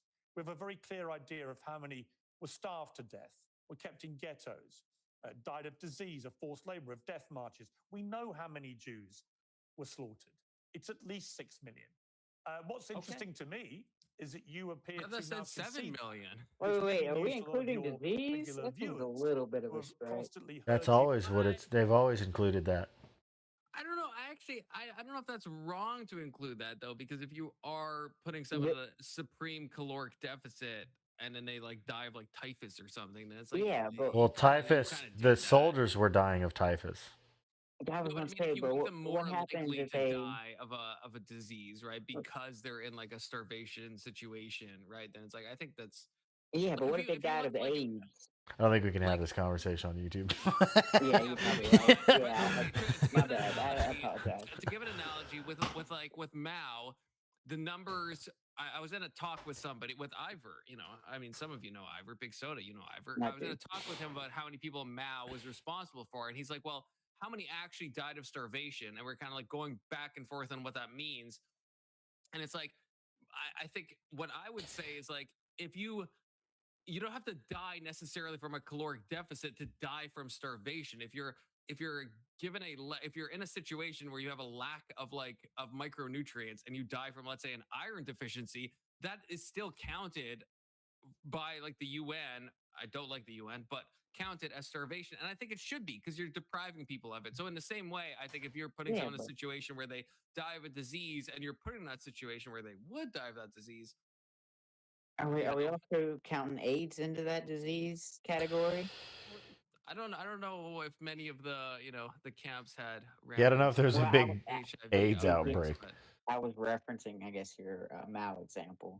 Yeah, and what they did was morally equivalent to what the Canadians did during World War II, because they had a project during their war of not accepting prisoners and just killing everyone. Yeah, Canadians are evil. Yeah. And the other thing is that if you're imprisoning people in, like, let's say for example that during the war things didn't go America's way, and we have Germans and we have Japanese people in internment camps, right? And we're being invaded to the capital. Okay, we're not going to keep sending supplies to the camps to feed people because we're dying. Our capital's being overrun, and all of our supply chains are cut off. So it's some of it is not even like a whether it's intentional. It's like we couldn't send supplies if we wanted to because all of our supply chains are cut off. So are we responsible then for the deaths of intentionally Japanese and German peoples in that case? And then on top of that, with typhus and the flu killing the majority of the world population at the time, in not just Germany but across Russia and all across the fighting, all the soldiers are getting it. It's an outbreak in the Americas. So I think those are the kind of avenues that people navigate when they're having this conversation about the numbers. But I think the main point still remains is that even now, like, I'm not really comfortable having this conversation, not because I'm not comfortable about the information, but because you can't talk about it, or you're going to be fucking like destroyed, have your whole life destroyed. But there is a lot. I just say like there's a lot more to like what happened, and we're the victors write history. I'm not necessarily saying that's a bad thing. I'm not saying they were good guys. I'm just saying that there is always more to the story, I guess. Yeah. And my point is that since the victors was Soviet Russia, Soviet Communist Russia, who basically had their existence was built on lying and propaganda. I can't trust any of the facts and figures that they provided in relation to that situation. Mm-hmm. And so, from my position, I just don't believe anything about World War II. Yeah, there's a lot of the water's pretty muddy when it comes to World War II. And it's funny because everybody's saying like, well, it's the most well documented. Like even Piers here is saying like, oh, it's the most well documented. It's the most well forged in a way too. Like we never had we didn't have the printing presses for other wars. We didn't have television and radio broadcasting and stuff like that. So, and it's the same thing. We're seeing it happen real time right now with Gaza and Palestine. We're seeing it happen real time with Russia and Ukraine. We're seeing it happen real time with Venezuela, and we want to send people into Venezuela. And all of the social media and the apps and the news and all of it is being used to manipulate people into believing a certain narrative in real time. So you can imagine at the time when they have all these other tools to reinforce whatever they want, whatever they want to be the real story, they're going to get their way. Yeah. Okay, we have a new enterer, the dude. The dude. What are your thoughts on this? The dude abides. I just caught up about the last 6 minutes. I've Piers Morgan and Mr. Fuentes have basically set the internet ablaze, and if it wasn't for Candace Owens and her musings with Erica Kirk, I feel like this would be the main thing in the media cycle. So I'm glad to see people witnessing it. So yeah, Candace is kind of retarded. Let's be honest. Candace is kind of retarded. Yeah, Dave Chappelle said that she is the most well-spoken. Dave Chappelle referred to Candace Owens as the most well-spoken dumb bitch in history. That's fair. That's probably fair. Yeah. Well, I think he said he's like, I've Dude, never met my a more favorite part. retard. My favorite part of this, I think, is when he asks him about Candace Owens, and he's like, "Oh, me and Candace, we're off and on, and we." The way he says it is like clearly a callback to some of the jokes he's made on his show, but it's like enough that it goes right over Pierre's head, and obviously his team didn't do enough research to even know what he's calling back to anyway. So that was kind of funny too. My pocket of the internet's kind of related to this in a really weird adjacent way, so it's good to be here. Oh yeah, good to have you, bud. Yeah. And sorry I had to put you through a little test there in the back.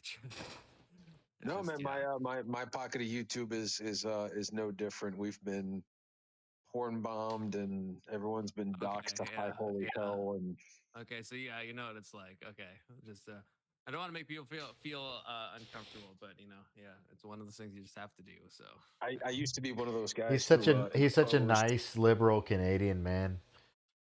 Yeah, look, I was until I got P-bombed like 2 days ago, and now and all the muggings that I talked about before. Such a nice white man, I'm getting a little red pilled. Okay? Dude, I'm gonna bring it old school, and I'm gonna porn bomb you with like magazine pornography, like just try to make it retro, a little that vintage. Yeah, just opening up the pages are stuck together.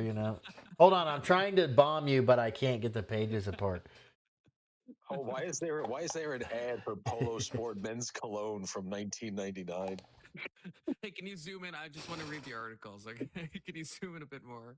I'm just here for the stories. I was one of those guys who used to expose child predators online, and even our community's kind of been. I don't do it anymore because it's YouTube's the most toxic place in the history of places. Yeah, Alex Rosen has a hard time, and I think he's doing a pretty good job. I've done 3 catches with that guy. Yeah, hell yeah. Yeah, we did 3 in Central Florida. Nice. In the night. He's been on Matt Walsh. He's been on Tim Pool. He's been on the Hodge twin. That guy's he's making the rounds, man. The funniest one, him and Andrew Wilson were on Alex Stein together. That was funny. Prime Stein, the dude, 99, whatever. Us, are you the dude? Because like we didn't do anything. Okay, we didn't do anything. Well, he did. I'm trying to catch a what's another word for P besides to catch a political commentator? Yeah. That's to catch a politician. To catch a pundit? I don't know. Oh, there we go. To catch a pundit. Thank you. The verbiage for a word beginning with P had escaped me momentarily. I feel like kind of synonyms though, if you think about it, And Piers, man, it's funny. Just when Piers starts to ingratiate, it's kind of like Jank and Anna. There was a hot minute there where they were being kind of in the vein of a Bill Maher. They were making some sense and building some bridges, and then just through the art of self-sabotage, they just can't. They can't help it. Okay, I'm still Anna pilled. To be clear, this is a pro Anna channel. Well, not that kind of pro Anna, but like the pro Anna Kasparian channel. Okay. Well, pro Anna on YouTube means pro anorexic. In case you don't know, she's not going to sleep with you. I do know. That's why I said not that kind of pro Anna. Okay. Are we pro Mia? I don't know what that means. Mia who? Bulimia. Anna and Mia is anorexic and bulimia. Oh yeah. Oh, okay. I knew the first one, not the second one. So which side of the fence do y'all lean on? I'm probably the most left here, even though I'm not left at all. But I'm center right. East Canadian, so I mean. Yeah. So you gotta give me some slack. Also, born in America. To be clear. Can be proven. He's like a Steven Crowder Canadian. You know what I mean? Yeah. I'm Crowder coded. But yeah, I think everyone else, right? Well, Ants definitely is. Yeah, Big Soda definitely is, and I think Nacho, you're probably more. I'm a progressive. Yeah, I'm totally. I feel like I don't believe that. I'm progressively becoming Yeah. far right. That is a progression, I guess, if you think about it. Section 230. I've never seen you before in my chat, so I guess a new viewer. Always welcoming a new viewer into my chat. Okay, always. Back to Fuentes, who looks a with the little number of Jews who died in the angry right Holocaust. now. And for the record, just to confirm what I think you told me, you do now accept that at least 6 million Jews were killed in the Holocaust. At least. Well, no, I said it could be. It could even be higher than well, that. it could be it higher. Be, That I is think true. it's at least. But you I think accept you're right. at It is at least. That is such a good. I will just say, I don't agree with Nick on this issue. That's such a good answer though. Versus like the Sneeko, like I agree with the official numbers and stuff. Like the overestimate, that is a good tactic. It just is. That, It's I have at to give least him 6 that million, attaboy. but it could be 100 times people more are than gonna that. be okay. Well, let me respond to your. Let me respond to the It rest could of be your 100 question. times more. What you're saying, I understand where you're coming from when you say it has been documented and there are confessions and so on. Let that speak for itself. But you don't see, your show is called Piers Morgan Uncensored. Yep. But the United Kingdom is censored and Europe is censored. And if you talk about these things, you will be put in jail in many countries. And I think that's where a lot of people start to say, well, if the truth is so clear and if there's such overwhelming evidence, why do you need to throw people in jail for disagreeing? And you yourself said, well, there is no debate. I think everything is debatable. I think everything at least should be debated. And if the evidence is very one-sided, let the evidence speak. Don't throw people in jail. So do you think that Holocaust denial laws should be overturned? I don't particularly agree with Holocaust. Actually, fun Dude, fact. I know none of you care about such a good Canada, orator too. We have passed in the past, I think, 2 years. Canada has passed Holocaust denial bills. Oh, Texas did. I'm not. Look, Texas and a handful of other states have. 1,000 times more than the numbers. Okay. It could be, It could be literally any number higher than. How many Jews in the world? About 30 million. It could have been all of them except Ben Shapiro, because Ben Shapiro's Somebody had to hold it down. Yeah. How much sponsorship back? Trying to get my Hasbro bucks back. Okay. Yeah, we're trying to get $7,000 tonight. Subscribe on Confluence and use promo code Ben for 10% off all gold purchases in the future. Back to this video. Yes, you said it. That was verbatim what I was supposed to say. That's actually crazy. That was actually almost exactly what I was going to say. So thank you. Yeah. I don't know if you know what the thing on top of my head is. It's called the yarmulke. And on the Daily Stormer, I was voted the #1 enemy of the right. So. Yes. What's the gold? What's the gold and silver one he always does? What is that? I don't know the name of the company. Yeah. That's a classic, dude. That's what you want him to. I want you to bring me the Jew gold. What is that from? Bring me your. Was that South Park? Kyle, give me your Jew gold. Probably. Sounds right. But I do accept for super chats if you want to donate those shekels. Okay, I can return to the Daily Wire. Okay, just How make about sure your super chats are. Can we donate a pittance on a super chat? You can in fact. You can just send in a couple bags of coin clippings. That will suffice for your subscription. I take all your goy bucks. Am I allowed to say that? I invented that term, so I think I should be allowed. I feel like that hasn't been said before, so I feel like that's not. I don't think that's TOS. But I'm gonna dude, you gotta see. You gotta look up this guy. You gotta look at this guy on TikTok. His name, I think, is Kronker. He's fucking retarded, but it's so funny. He works at Walmart and he just makes videos, like goy slop videos. It's hilarious. We'll just leave it at that. So it's funny. I have a serious question. Does anyone here think that Nick Fuentes might be autistic? No. Absolutely, yeah. He is the spectrum. He is. Yeah, I think I don't think I'm not trying to insult him, but I think he's definitely on the spectrum for sure. If you've noticed this, there seems to be a lack of him having the ability to connect with a single other human being past anything on the surface. Well, I don't know though. I think that his skill set, because like a lot of autistic people, like are gifted with a skill set, and I think his is like this broadcasting orator, and I think he is the way he is like relatable. Like he's very honest and like, you know, he doesn't fucking pull any punches.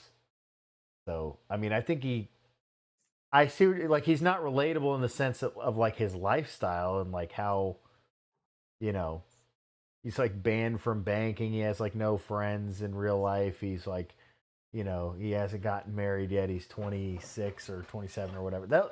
Those things are not very relatable, but the way some of the other things he talks about, I think are. And he's young and he understands the internet culture. He's definitely like, again, I feel like I've said this, but I'm not trying to cover. I'm just being honest. I'm not a Fuentes fan, but I can't deny that he is charismatic. He is charismatic. I think he's good at what he does. I don't agree with a lot of what he does. And I think a lot of times he doesn't go in depth in areas I wish he would go in depth on. But in terms of attracting an audience and being charismatic, at least online, I think he's very good at that. In real life, yeah, I mean, I think he's right. He says he's a virgin. He says I think hasn't, I don't know if he's had a girlfriend. I don't, so there's like some stuff that like points in a direction, you know. Some people say it's a gay direction. I'm not saying that, although it could be. I don't know what he did with Destiny. Okay, I'm not sure. I don't think he's gay, dude. I think that's played up. I think he's just been on the internet since he was 18. Dude, if I was on the internet my senior year of high school, dude, there would be lots of clips of me saying gay shit. All right. We were. Well, I mean, yeah, Look, I was on the wrestling team. I was in track. I played soccer. Okay. Piers Morgan's wife posting His locker rooms are muscular, gay as highly hell. melanated men washing her car when Piers is away. Yeah, someone else. Oh, yeah. I was talking about that earlier. You, Nacho? Yeah. Yeah. Yeah, we did. Yeah, we did talk about that. Yeah, that was a mess, yeah, dude. Yeah. What about? I mean, okay, not to bring this up, but I mean, me and Big Soda, we joke about this, but you know, the trans corn, right? That Nick says that Mossad put on his phone. Well, I've never seen that. Like, I don't. His phone. Is that on his? Was that on his thing? Like, I don't know. I don't really know anything about that. I hear a lot of people say that. But yeah, it was in the same way like Alex Jones, which I have looked into that one in depth, and it was not in a gay way. I've looked into it enough to know that Alex Jones had trans corn on his phone. That I believe though. But I mean, if you see how he acts with Blair White and shit, you're like, okay. Yeah, but Nick did do IRL streams with Destiny. Let's not forget that. I mean, you know, and they were a good kind of power couple in a way. Like it's Destiny and Nick. It's like Destiny and John Zerka, right? You guys know John Zerka. Destiny and John Zerka is always a fun time. It will always forever be a fun time. Yeah, but Nick, dude, Destiny would have put that shit on blast so fast. Like they hate each other, dude. He first of all, he loves drama. It doesn't matter. He does because all these leaks that come out about him, like he orchestrates most of that. Like he sends them to people that he knows are retarded. Well, brother, I'm telling you, he's just irresponsible. I don't know. Yeah, but it's intentional. It's like that's what I'm saying. It's a little of both, but it's like he doesn't care if it because if it gets out, then it's more content for him. Then he gets to write a manifesto and like defend himself, and like it's a win-win. So he doesn't give a shit. Like I'm telling you, it's hard for me to imagine what level of like clout I would. Especially right now with how like, huge suck a D and be like and have a video of that like dude I don't know, man. I don't know. Especially after the Charlie Kirk thing, like when Nick did a response to Charlie Kirk's thing, I think he had like 200,000 people watching it. Like Destiny is too much of a hedonist, like Coomer brain, like solipsist to not jump on that train. He would have put that shit out there, put it on blast. He would have put it everywhere and been like, "Yeah, let me get this fucking clout from this shit." Yeah, maybe. I mean, I'm telling you, dude. I used to be in the DGG community a little bit. Like, I was I had perms to his fucking channel. I could go in there and argue with him anytime. Like, especially as a like right winger, libertarian, whatever. Yeah, I'm telling you, dude. Okay. Yeah, I'm telling you. Okay. I'm not saying we were friends. I'm just saying that like I just from interacting with him enough, I guarantee you he would have fucking put that shit on blast. Yeah, no, I haven't interacted with him, but I've watched a lot of Destiny before he went, I think, ultra insane. And yeah, so I think you probably know more than me. I always considered him to not be a leaker in that kind of way, but I guess yeah, like maybe It's indirect. It's indirectly though. It's indirect. Yeah. Yeah. So it's like he won't like fully leak his. Like, he's not gonna like put the shit out, but he'll like share information with totally insane like schizoid girls that he's talking to, and then everything will just blow up, and then he'll have like a drama stream for 2 weeks or some shit. It's hard. He knows it'll hurt Nick more than it hurts him, so it's Right, kind it's of a win-win what he for has to him. lose. Yeah. I guess it's hard for me to see what Destiny does as calculated versus like taking too much like Vyvanse, because like he has no monetization on YouTube now. Like he's completely demonetized. He's demonetized on Twitter. It's like so like that is like that's an L, right, for Destiny. Like I mean YouTube was like his biggest thing. He's already been banned from Twitch and now he has no money. That's why I think he like rarely he puts like no effort into the YouTube stuff because he makes like no money off it. So if at least some of the stuff he does feels like it just comes from a place of like Is he demonetized on YouTube now? Yeah. Good. Oh, was it the Corey Compatour that did it? No, it was the well that I think that it probably was a building thing, but it was after the Charlie Kirk stuff where he was like really saying that all cons should have the same all that stuff. I actually got to stand honor guard at the Charlie Kirk Memorial, and do y'all know Graham Allen? I don't think so. He has a pretty big podcast called Dear America, probably 500,000 followers on YouTube. I got to meet South Carolina state governor and a bunch of pretty influential people from Turning Point. Nice. Yeah, I'm pretty white bread when it comes to politics. If you put in Chat GPT like disgruntled middle-aged white, I would kind of be what AI would create. Fair enough. Oh, yeah. Yeah, the Reddit hole sometimes leave. It's I think the truth is juicy enough when you see people just grasping it. Have you guys heard of a guy by the name of Jesse on Fire? I've heard the name. No. I don't know where, but I know I've heard the name. So It's like my a dad. slew of- Go ahead, bro. I'm sorry. I apologize. I cut you No, off. I started reading the chat. Oh, what are we missing in the chat? After you said that about what you're describing yourself, and then somebody in the chat was like, "So my dad." Oh, Shane Gillis has the great. Shane Gillis's best bit was when you start reading about American history. That's called early onset republicanism. Oh man. When you start trading in the Louis Vuitton for like American flag and what is it? Nine line and grunt style and all that jazz everybody's always wearing. That's funny. Yeah, I'm just like a really big anti-woke advocate, and I don't know. MAGA seems to have.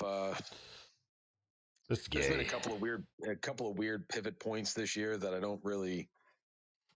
I mean, I still would have voted the same direction that I voted, but there's been a couple that are like really, bro, like is this what we're doing now? Yeah, it's kind of sucks to be honest. Like I wouldn't say that I regret my vote because, like you're saying, I mean, it's what the fuck else? What choice did we actually have? The only thing is, I do wonder if we voted in Kamala Harris and let the right kind of ferment a little bit longer, if it would have been better that way. But it would have sucked. It would have sucked for 4 years. But it would have really, let the right stew. You know what I mean? I mean, I think that might have been good. Argument. I think it's too dangerous. I mean, for the reasons I think Elon was talking about.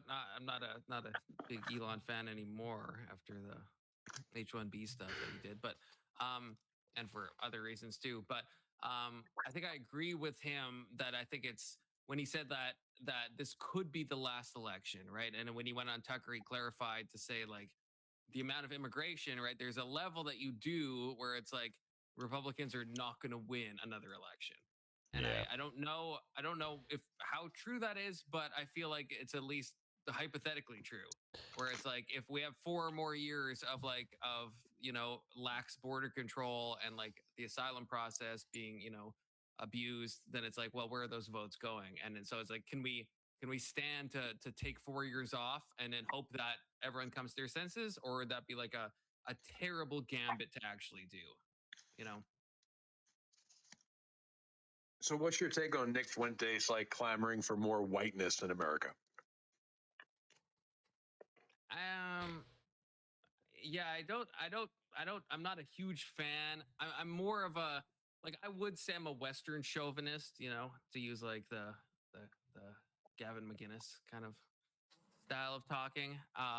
Yeah, the race thing, I'm not big on that personally.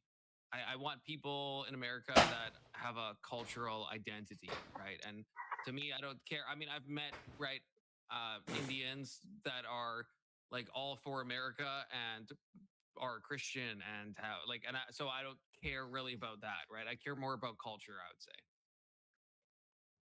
So, what could Nick Fuentes do, in your opinion, to ingratiate himself more into the mainstream?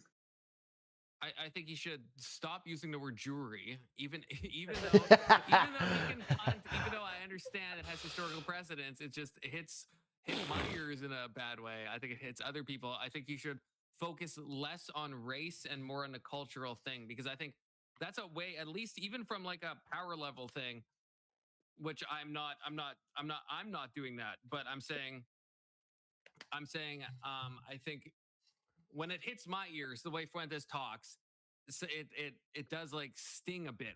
And maybe I have spent too much time in Canada, but it does like hit a bit harshly. And I feel like if it hits me harshly and I'm center right, then I think people who are like center or anything left of center, it's going to hit them extremely harshly, and they're just going to cry xenophobia and racism and anti-Semitism and stuff. So I would just say to focus on culture, because I think that's what actually matters. I mean, again, like Nick, I know this, I don't want to use a Pierce talking point, but again, his last name is Fuentes, right? Like he's not like fully white, right? Like, so I think the cultural thing is the main thing, and I think that's what Nick should be hitting on way more if he wants to be, I think, more understood by more people. What do you think his end game is? What do you think he actually wants? I think he wants what I want. I think he just has like a very edgy way of talking sometimes. And I think it get me and the hypothetical soda, we're talking about this, that I think he's not necessarily super mature with like how he handles himself in these political spheres. And so, which I get, like he wants to be edgy, he wants to be this, but then it's hard to play both sides of being edgy and being a legitimate like political talking head, because people can then always use the edginess to kind of like try to derail you or try to like make people, You guys would be a fun little beta test here, because I got into it with I was a comic in my previous life, like a legitimate comic. Do you think there's any plausible argument to call Charlie Kirk a racist? No. Why not? Well, I guess in the same way that like we talked about earlier, that like I don't think Charlie is more racist than the average person is racist, right? Like everyone has like some bias, but when I say Charlie is more racist than the average person, no, I don't think so. Yeah, I got into it with a bunch of my comedian friends who happen to be of color, and all I was clamoring for was, I'm like, if you can take one non-clip thing, not taken out of context, just to, let's say he was just possibly a devout racist, but he was the most careful guy ever with his social media presence. I was just curious about y'all's feelings about him as a person, like where y'all stood with. I've been a big fan. I've been a member of Turning Point for like 7 years.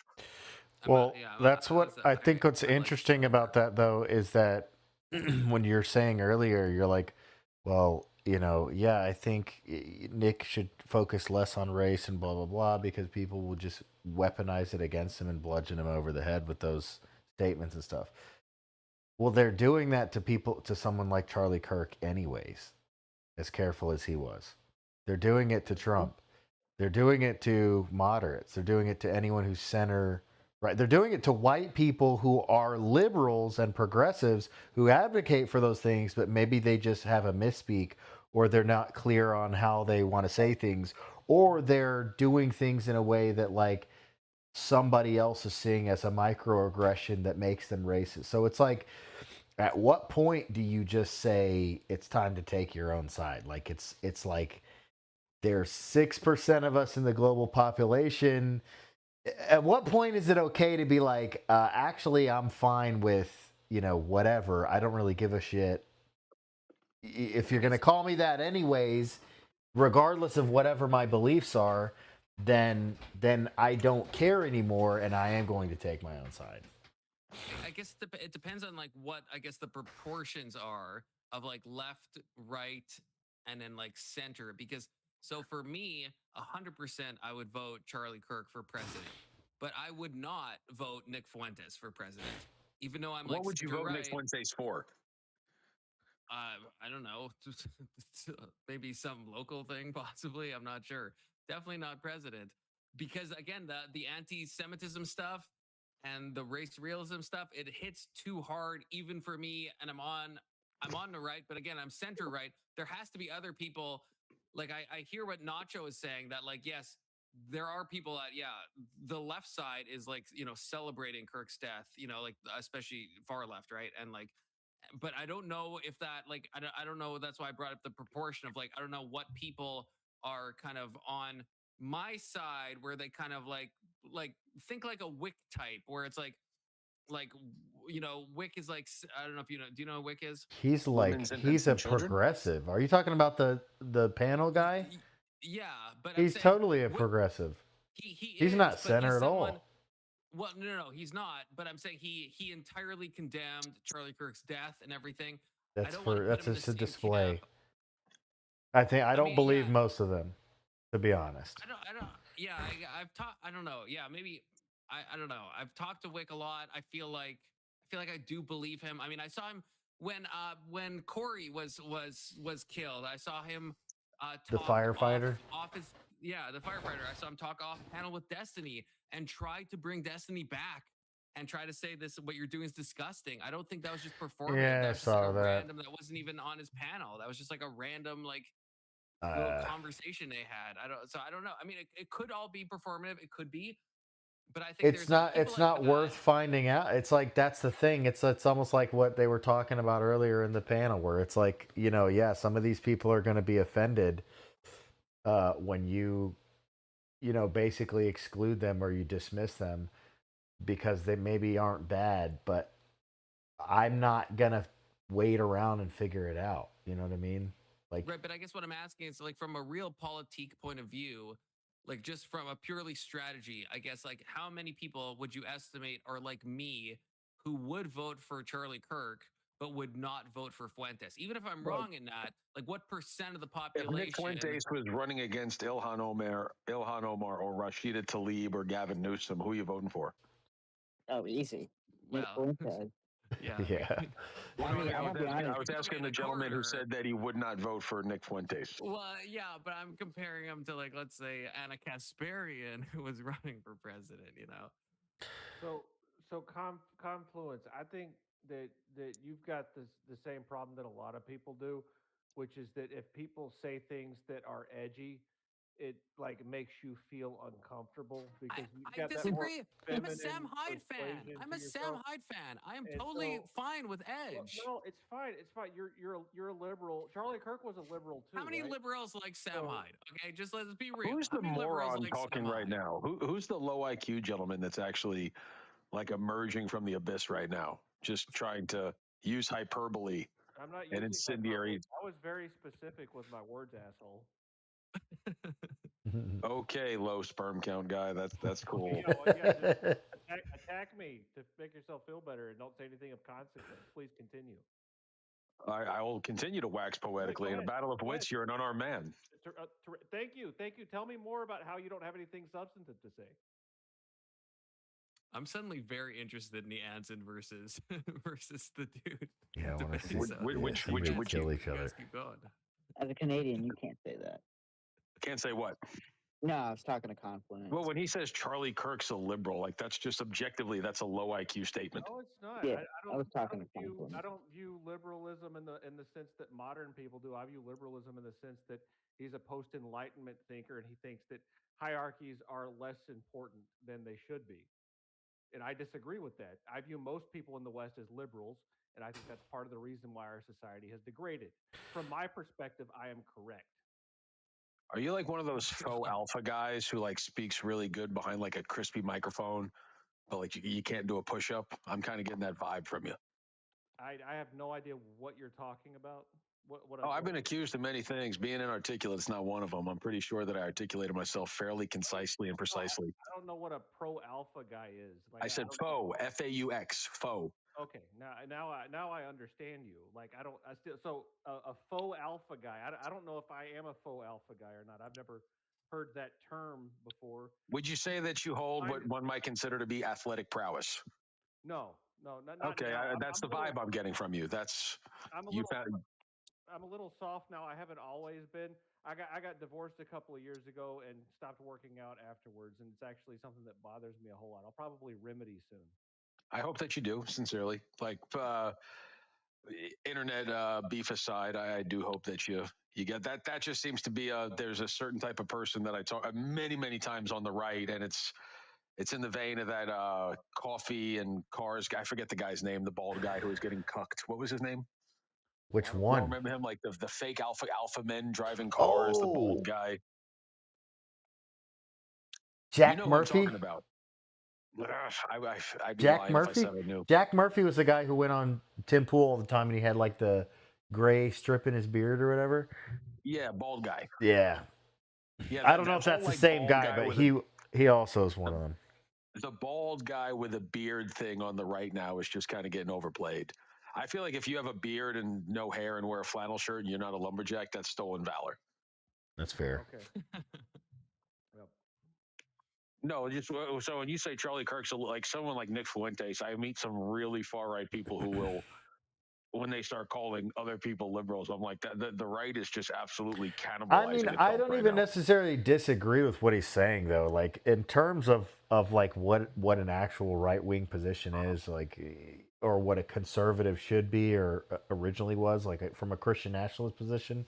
Yeah, Charlie Kirk is espousing some or holding still some, liberalism. Holding to some liberalism. I don't know if I would call. I don't know if I would call him a liberal though. Like, can someone give me a for instance how Charlie Kirk's a liberal? Just a clarification, and maybe Anson, you see these things as the same thing, but like, we mean like the classical liberalism of like Jordan Peterson, or do we mean like earlier than like that? No, Enlightenment thinking, post-Enlightenment thinking. I mean, like the 1800s liberals, the founding fathers. Okay, I guess I don't see that as like a bad word. I guess, I mean, maybe that's because you would say. I guess I'm a liberal, maybe. But I do, right? Because from my worldview, like liberalism is destructive, right? Because it basically turns into rampant individualism like we have now. And that's why all of the social problems that we have today exist. Yeah, but you're also founding. Ultimately, you're founding aren't you like you're founding everything in the state though, right? Like you don't have you're an atheist, right? Don't you have like? So you would be placing the state at the center of everything, which is also just as equally retarded. So. No, I'm a Greek ethicist. I place nature above everything else. Oh, I thought you were like a tanky or something. Maybe I didn't. I don't know what that is. Okay. Maybe I didn't. Here's a quick little pivot point. Why does Japan get to be a highly nationalistic society and they get a pass? Yeah, who's their minister of propaganda or their like public PR department? We need to find whoever's been like running Japan for the last 30 years and just hire that fucking guy. That's true. Yeah, I agree. I mean, Japan is like what, like 97% or something. 97% Japanese. Yeah. So no one complains about. Well, they were trying. They were getting a little weird. I think the new prime minister, if I'm right, is gonna nip some of that shit in the bud. But I think they were starting to try to, they were considering importing. I thought you were about to say they were getting disoriented, and I was going to say that's a very off-color comment. Hey. They were gonna like import like the third world to try to fix their birth rates, though, and I'm like, please God, don't do it. Well, who else has an ethno state? Does Denmark and Sweden and Iceland, are those pretty much ethno states? I thought Denmark has recently done a lot of immigration. I think I could be wrong, but does it need to be like intentional? I'm intentional or not. Let's take a look at the effect of it. Like whenever, and I'm a comic and I'm a sports commentator for a living. Like politics for me is just kind of like I'm well read enough to be dangerous, but not enough to be fall victim to the Dunning-Kruger effect. Like I know enough to know how much I don't know. I look at countries, and when someone tries to compare the United States, 370, 380 odd million people, culturally diversified, the country's only 250 years old in its current manifestation, and they start comparing it to an ethno state that's 10 centuries old and population of 17 million, and it's homogenous. Me as an outsider, a neophyte, my sophomoric understanding, as the guy who called me an asshole, I'll call myself sophomoric. I have a hard time seeing why we get such a bad rap. For wanting to fix our demographics, or for I don't know what do you mean?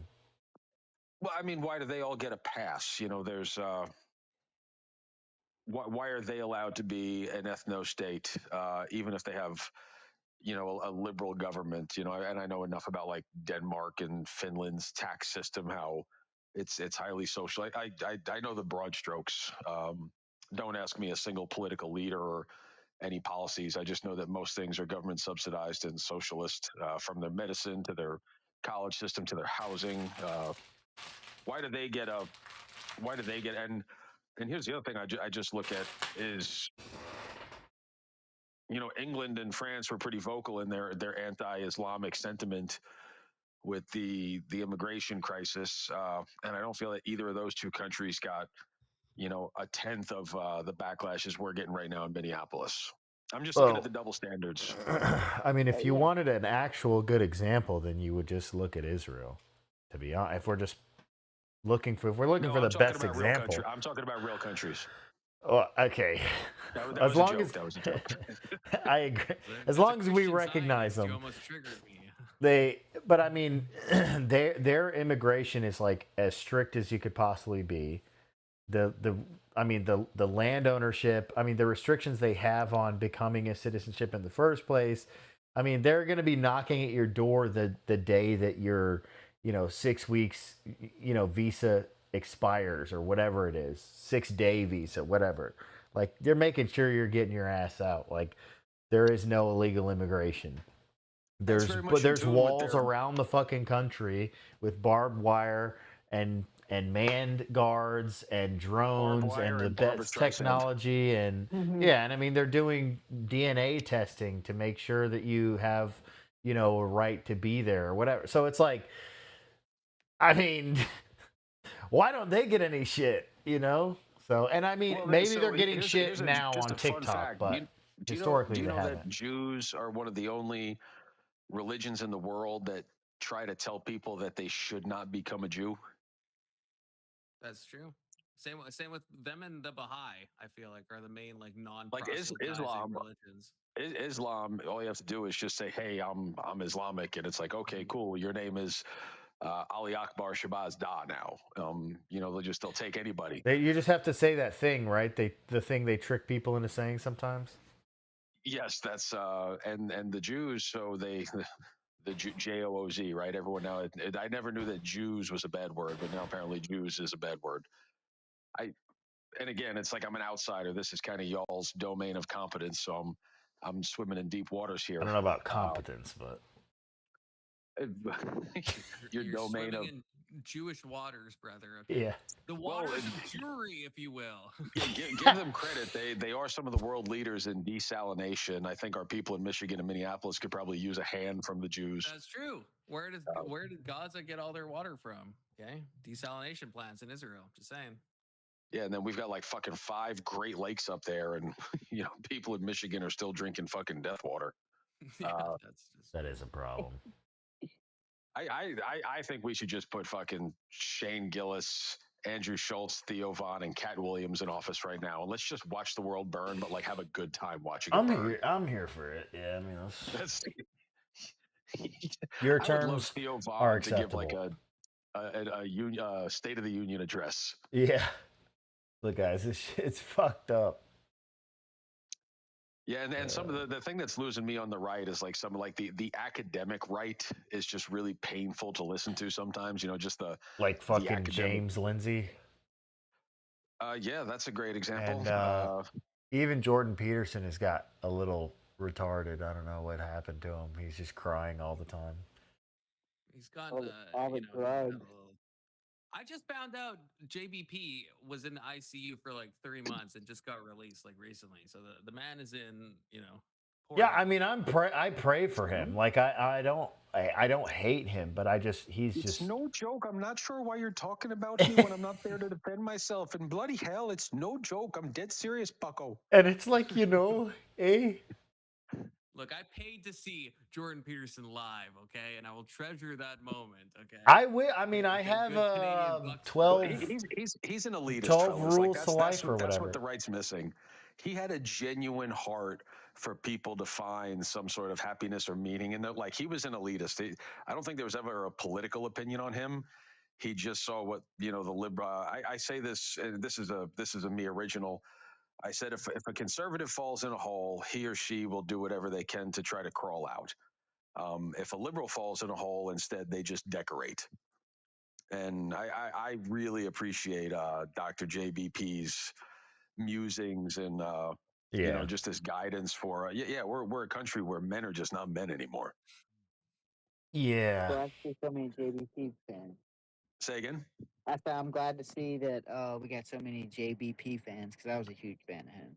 I mean, if you listen to the first 5 years of his stuff, it was he was teaching guys how to reconnect with their, the disgruntled relationship with their fathers, and how to try to be a life partner to somebody and to not fall down the rabbit hole of YouPorn and Pornhub and all he was trying to do was give lost men like a path to productivity and some semblance of happiness. Like that, I don't think he ever had any ambition to. All of his courses were for free on YouTube before he got famous. Like, he was his whole thing got famous. What was that bill in Canada called? C-17? C-16. Yeah, something like that. Yeah, degenerate. He's like, I'm not going to use your bloody pronouns. I'm not going to do it. I'm not going to do it, eh? That's big fan of his maps and meaning theories that he had. And then, I wouldn't call him a grifter, but the guy dedicated 55 years of his life to educating others, probably without having any real money. And, he had a window of opportunity. And I think most people would seize upon it if they could. And, he was, they turned him out, dude. They turned him out. As soon as I saw that picture of of Jordan Peterson like shaking Netanyahu's hand and Ben Shapiro in the fucking background, I'm like, dude, we're fucked, dude. We're so cooked, dude. See, it's over, dude. Jordan Peterson and Ben Shapiro. See, but maybe to this comment, people. Ben Shapiro fucking hates you. Okay. Tip got snipped. Okay, my tip already be snipped. Okay. Just Yeah, but you didn't have a weird guy with a fucking. You didn't have a weird guy with a yarmulke. With an X-Acto blade. That's how much money the Daily Wire used to be paying me, and now did they just dropped me. Did somebody suck you off after that, or that was my question. I was about to reference. I was about to reference the Moyle. Who stole my thunder on the Moyle reference? What do they call it? Mapitza The Briss. The Moyle does the. Well, yeah, but there's a name for the ritual. It's like Matitza Bapeh or something like that. Fucking weird. The Sukatapine? Sukatapine, yeah, that's the one. Yeah. Yeah, that's the Hebrew. That's that's the Bronx, slang for it. That's the Hebrew way. Get it? Yeah, the Jews. This, JBP yeah, true. In psychology and religion, I really enjoyed.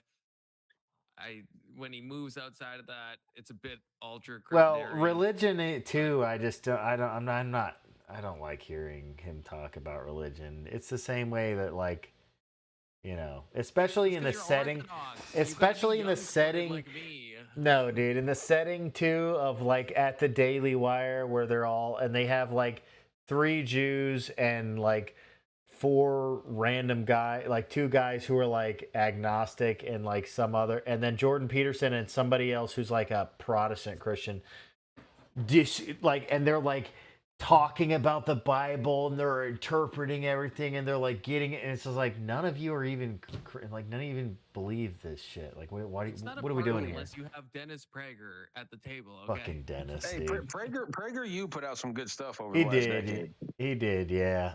Adam Carolla was kind of given a political platform with. I feel like I just made a certain level of success on your channel. The former KGB chief called me a dumb fuck, so now I feel like I'm truly part of the gang. Oh damn! Oh yeah. Nice.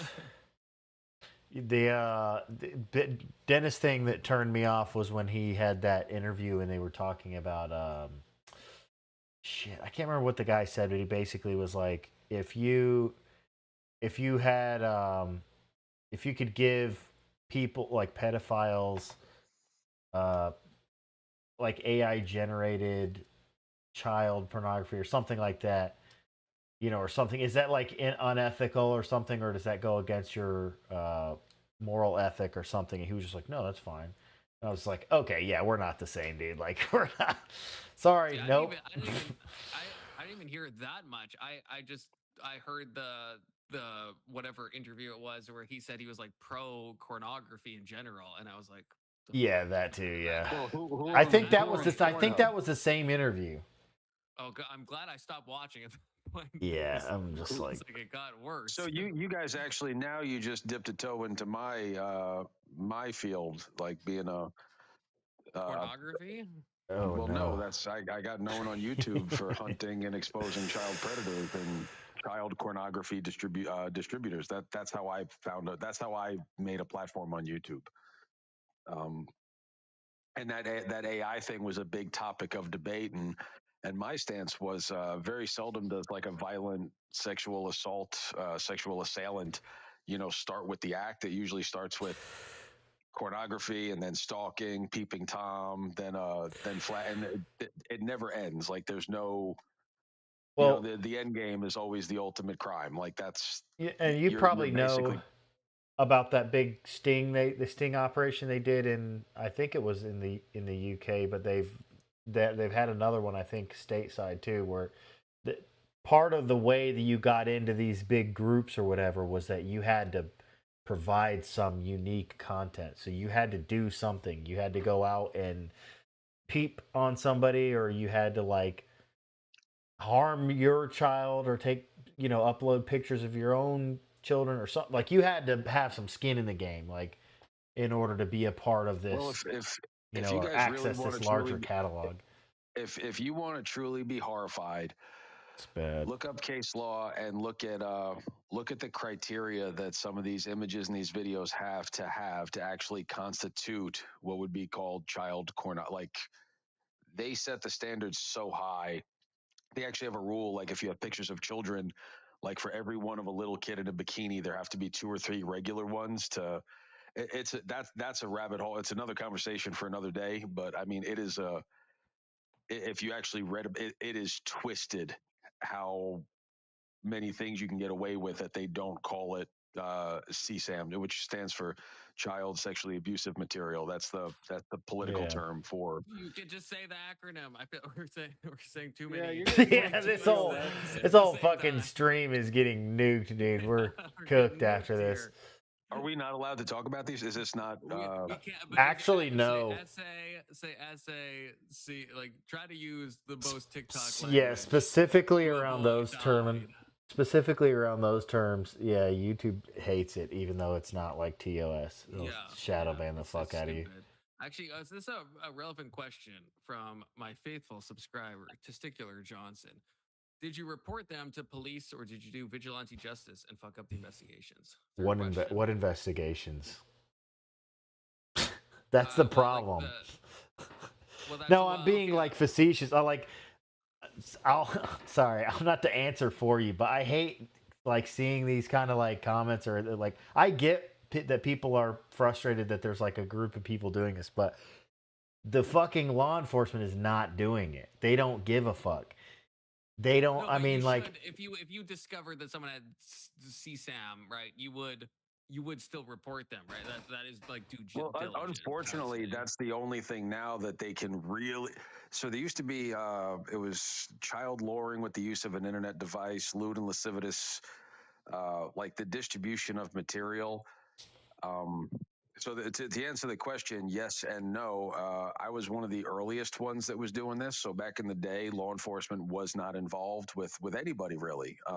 Even Chris Hansen's first season, law enforcement was not involved. It wasn't until season 2 of TCAP. So later on, yes, I've worked with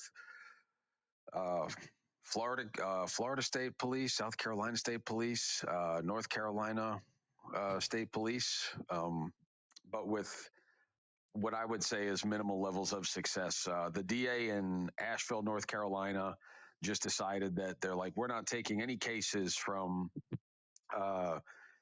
internet investigators. They didn't want to touch it. So I had to find a local jurisdiction up there where the police chief would actually press charges. But really, it ultimately falls in the DA. It's not really up to the police department. It's up to the DA. So this is now my question, I guess, because like, so you would know more about this than me, but like the whole TCAP thing, from what I've heard, it's like, even when they had LE involved, it's like almost none of those convictions stuck, and like most of them were like ended up being bungled, and like very few actual, even though they had all the tech stuff and all this, for some reason or another, like none of them worked. So like it just kind of, so I like watching TCAP. I think it's fun to watch. Was it effective at like stopping? I mean, there's people that have been on TCAP that were on multiple times. Like the same guy showed up like again. Wasn't the there's one guy on TCAP that was on twice, and he was the one that showed up naked, and then Chris Hansen called him up the next day to go to McDonald's. And he's like, I was just here to get something to eat. So like, I'm pretty sure. Is that effective? Is that, and I guess, is it effective? And would you blame it on TCAP, or would you blame it on law enforcement? So I'll answer this question shortly. As much as law enforcement doesn't want to work with anybody, these are tough cases to prosecute. The people that are going to do it 2 or 3 times, those are the worst of the worst. But with Chris Hansen and Alex Rosen, all these different groups, I guarantee you that there have been thousands and thousands of guys that would have talked to a 13, 14, 15-year-old on Instagram, Tinder, Bumble, whatever it may be, who's like, yeah, I'm not going to do it. I think that we've thwarted. I think that it's been a net positive.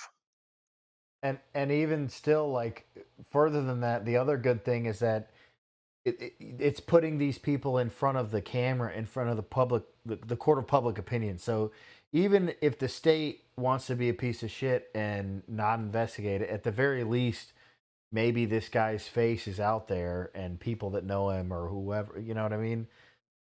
Maybe he can't fucking go anywhere. He maybe has to move fucking towns 3 times over. I mean, and that's the way it should be. I mean, to some degree, this is when I like hate the state for how ineffective it can be at times. It's like, it's pretty clear what we're supposed to do with these people. You know, even in the Bible, it says in the red letter text that, you know, anyone who would lead these little ones astray should have millstones tied about them and dropped in the deepest part of the ocean. Then they drop to sea, then any harm be brought to God's little ones. So, I mean, there's only one way to deal with this. So, but anyways. I will not specify. Well, I think that TV show y'all are talking about, that TCAP show, wasn't the last episode like the perfect example of how to deal with it? Exactly. Oh yeah, someone ended up. Yeah. Yeah. So that was an assistant. That's actually the best case scenario. Yep. It was he like an assistant district attorney or something like that, or a circuit court judge? Yeah, there was. Yeah. I can't remember. He was huge. He was a huge target. Yeah.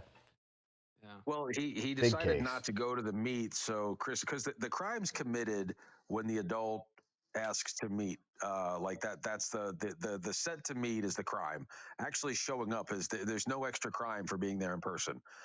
So when he didn't show up, Chris and the NBC crew went to his home. Yep. And that's where the guy, he was examining some Civil War relics and had an unfortunate mistake on purpose that ended in a long-term nap. Did I phrase that? Did I navigate that well?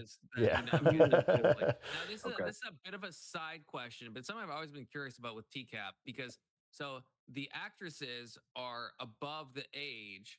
So what crime are they getting the people on? Because then like the guy is talking to someone who's pretending to be a minor but isn't actually a minor. So like how does that legally work? So I've always been confused on that. I'll tell you that the decoy that they met, the predators never had an image of the actual decoy.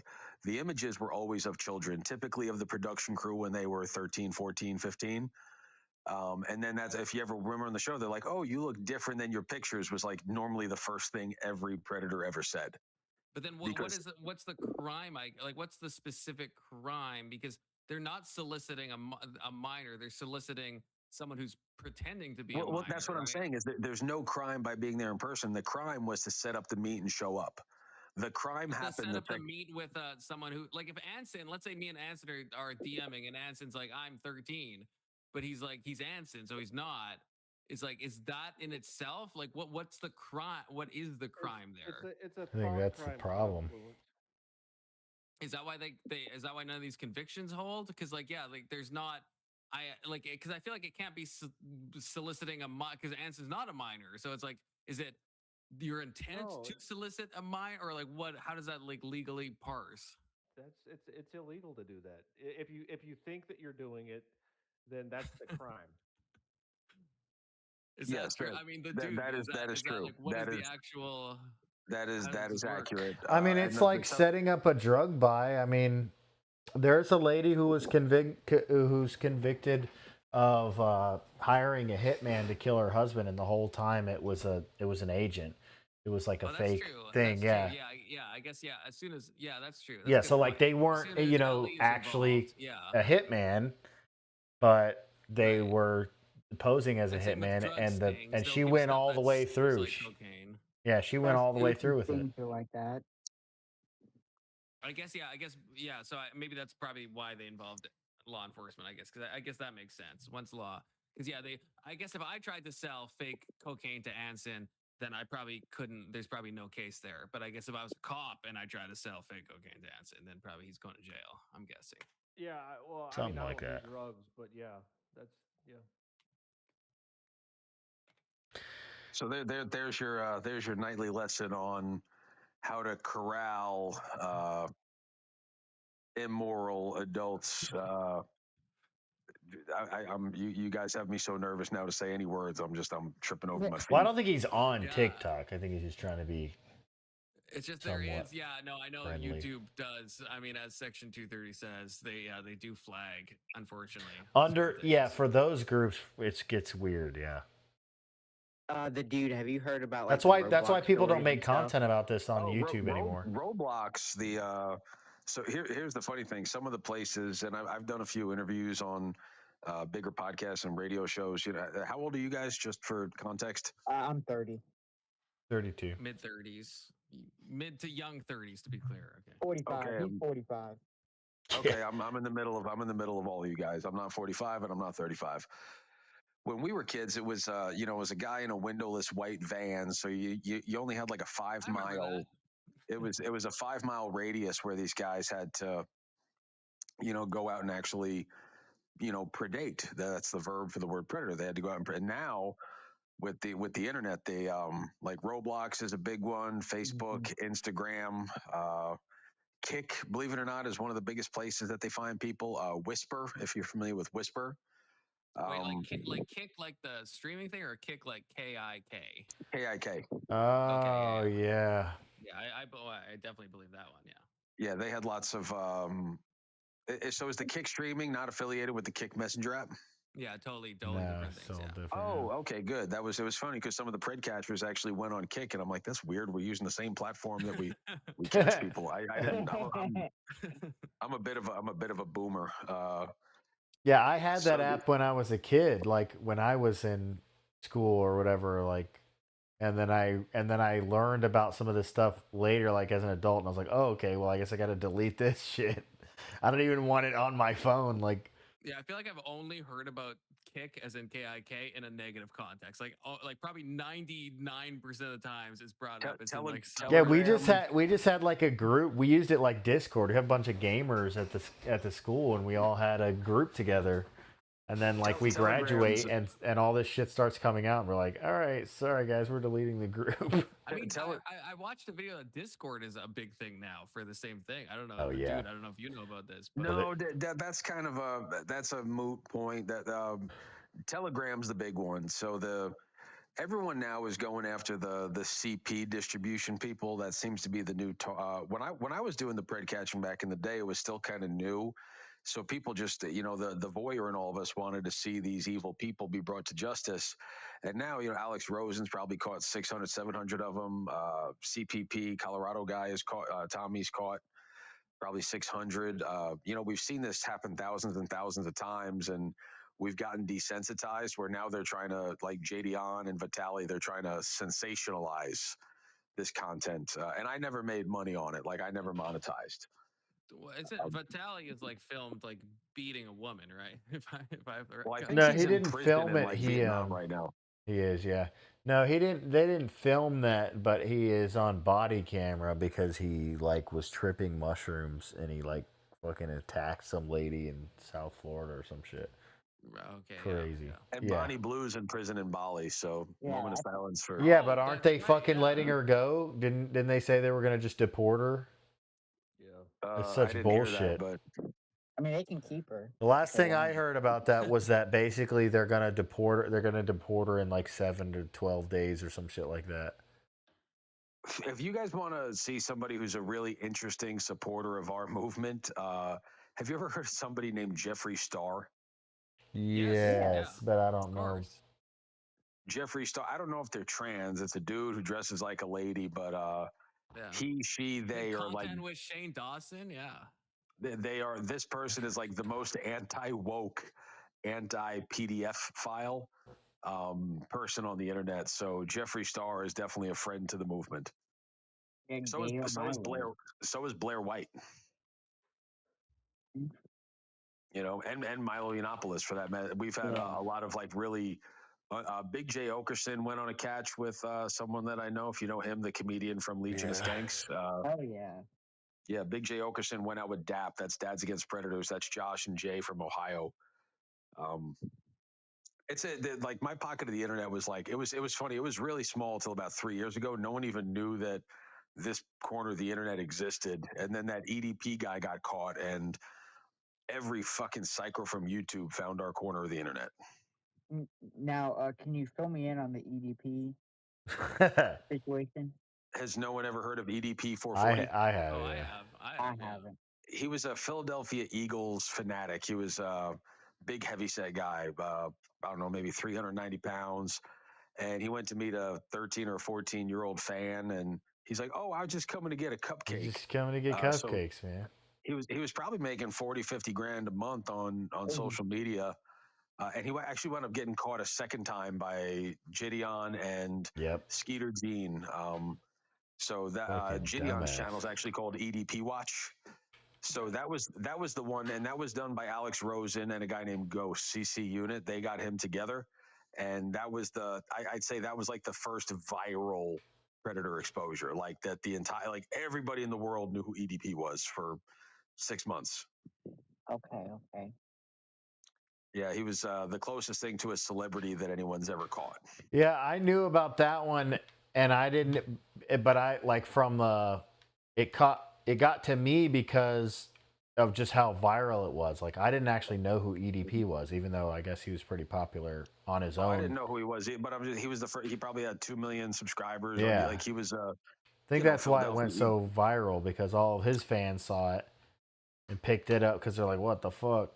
And then it just this guy Jay, whose name he had a channel called PP Mass. He caught a police chief, and I want to say it was Stowe, Massachusetts. Alex Rosen has caught I want to say like a Homeland Security guy or something. There's been a couple of like fairly high profile people that have been. Well, if you want to, sorry, go ahead. I was just gonna say, if you want to be black pilled on all this, you start to realize that the reason why it seems like they don't go so hard on the prosecution is because they're all fucking a party to it. There was a case in North Korea, or not North Korea, South Korea, where they're like the nth room or something like that. This lady, Peach something, did a video on it, like a documentary, like a mini documentary on What the does nth black pill room. mean? Oh, I've seen this. It's like hopeless, dude. Like basically, red pilled. they caught this whole optimism. they caught this whole gang of like, I mean, these people were doing some of the most heinous shit. I can't really talk. You just need to go watch the video. But there were like 250,000 members in this Telegram. Like, it was crazy. And they were like live streaming shit, and they were like, you know, abusing people and like kidnapping people and torturing them and shit. Like, it was crazy. And they all get caught, and then the whole thing basically gets swept under the rug, because the only way to get in was to like, you had to like dox yourself immediately just to even get in, and then to get in past a certain level, you had to like contribute somehow, like you had to make your own stuff and upload it. You had to share something, and just to get it, so like the guy who's running it has every member's username and a picture of their ID and a picture of like themselves like exposed, and like that was like requirements just to even get in. And so they were able to catch this guy with his device unlocked, so they could get in there, and they have access to all that stuff. So they have everybody. They know who everybody is, because those were the requirements to get in. And basically they only prosecuted like, I don't know, like I don't even, like a couple hundred people or something like that. Maybe 1,000 people at this point. But it's really depressing, because you're like, dude, they should get everybody. But it turns out there were like huge celebrities, there were politicians, there were, big time government officials who were running different programs and stuff, and it was just honestly a little depressing. Because I'm like, well, if that's the case for there, then that's probably what's happening here. They go to investigate this shit. They find out such and such is on the registrar, and they're like, well, I guess we're not going to do that, or I guess we need to like lower the penalties for this crime, because I don't want to face such harsh punishment if I get caught, kind of deal. I think that is happening here, and I'll punt to the dude on this one, but I'm sure that he's probably familiar with like the Lux stuff and Peter Scully stuff, which was kind of what you're describing, Nacho, where it's like, to get into the worst of the worst, you have to like provide authentic stuff, and you're basically, it's kind of like a Samson protocol thing of mutually assured destruction, where it's like, yeah, to expose one person, you're exposing all of them. And the guy Lux, who was like the leader of one of these like Tor forum things, he was prosecuted, and then some certain people were prosecuted, but like very few of the actual user base were actually, because of just, I think it just involves like too many people. Like, yeah, and I guess they were like, logistically, like, what would we do with now 251,000 fucking pedophiles or whatever? Which I guess put them in a wood chipper. I know, that's what I say. Yeah, I mean, put them to work for the state. Send them back to North Korea, dude. I mean, hell, dude. And let them fight versus the Somalis. We'll call it Alien versus Predator. Yeah, classic. Just publish their addresses. Yeah, I mean, let the people deal with them. I mean, but like there were all kind of rumors that started floating around, because they were like big like K-pop stars basically, or whatever, that were like these big rapper guys in South Korea that were like coming out, because the case was national coverage. It was, everybody in South Korea knew what was happening, and so then people were like, well, and they're coming out with like a defensive stance. Well, what if some people were like in the thing, but they didn't really like participate, or they were like, maybe they didn't really know what they were getting. And it's like, dude, You had to participate. You knew what you were getting, and you had to send a picture of your license and your ding dong, dude. Like, yeah, you knew exactly what you were doing. You didn't join the group on accident. You didn't have access to that stuff on accident. Like, what are we talking about here? You're guilty, dude. So that was kind of shitty. It was well, make sure you give some of those channels like Alex Rosen and CPP and the guy actually got stabbed today or yesterday. His name's Nick Sally. He was a prid catcher from New York, and he got stabbed in the line of exposing a bad guy. And we had a guy named Jay from DAP who got shot in the middle of exposing a pred. Alex Rosen got arrested and sent to jail on one of his predator exposures. That whole movement is really under fire right now, which is weird. It used to be a unifier, like pedophile PDF files were the one thing that could bring the Ku Klux Klan and the Wu-Tang Clan together, and we can't even agree on that anymore. Okay, so I'm gonna end things soon, but I wanted to get your thoughts on this and anyone else's thoughts, I guess. I feel like from those legitimate investigations or the vigilante stuff, right? We have seen it spark a bunch of like fake things. Because I've seen a bunch of videos where it's not actual. It's like everyone's an actor in it, and it's like this is just bullshit at this point, and it becomes just like a cinema thing. So like how do you think people should parse between a legitimate person and someone who's just like paying people to show up because it's good content and it's, oh, we caught this guy in a hotel, but it's like the girl's an actor and the guy's an actor and everyone's just like fucking around.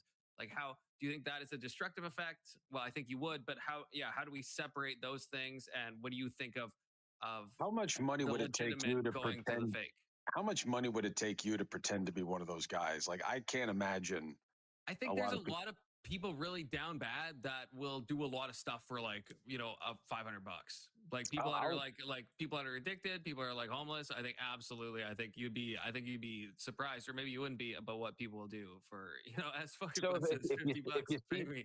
On YouTube's terms of service now, you have to have police show up on presence. So I think it's pretty easy to separate the real from the false. How often do you guys do this? Go live? I randomly found Joel's channel tonight. Oh, I go live literally every day, maybe an unhealthy amount, but every day at 6 p.m. Central Standard Time. Literally every day. Yeah. So anytime you, American Nacho too, you're the two people that you're first timers here. So anytime you guys want to pop in, just saying, always welcome. Bro, Nacho looks like Super Mario came out the closet and joined CrossFit, man. I'm digging your whole vibe, bro. my son saw on a juice box that he got from like, I don't know, Chick-fil-A Happy Meal or something, and it was like the Super Mario 1 or something. And he looked at the juice box. My wife sent me the video, and he's like, Dada with a hat. And it was like, I was like, damn it.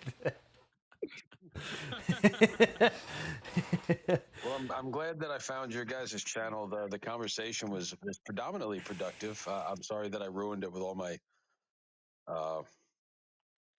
inappropriate phraseology.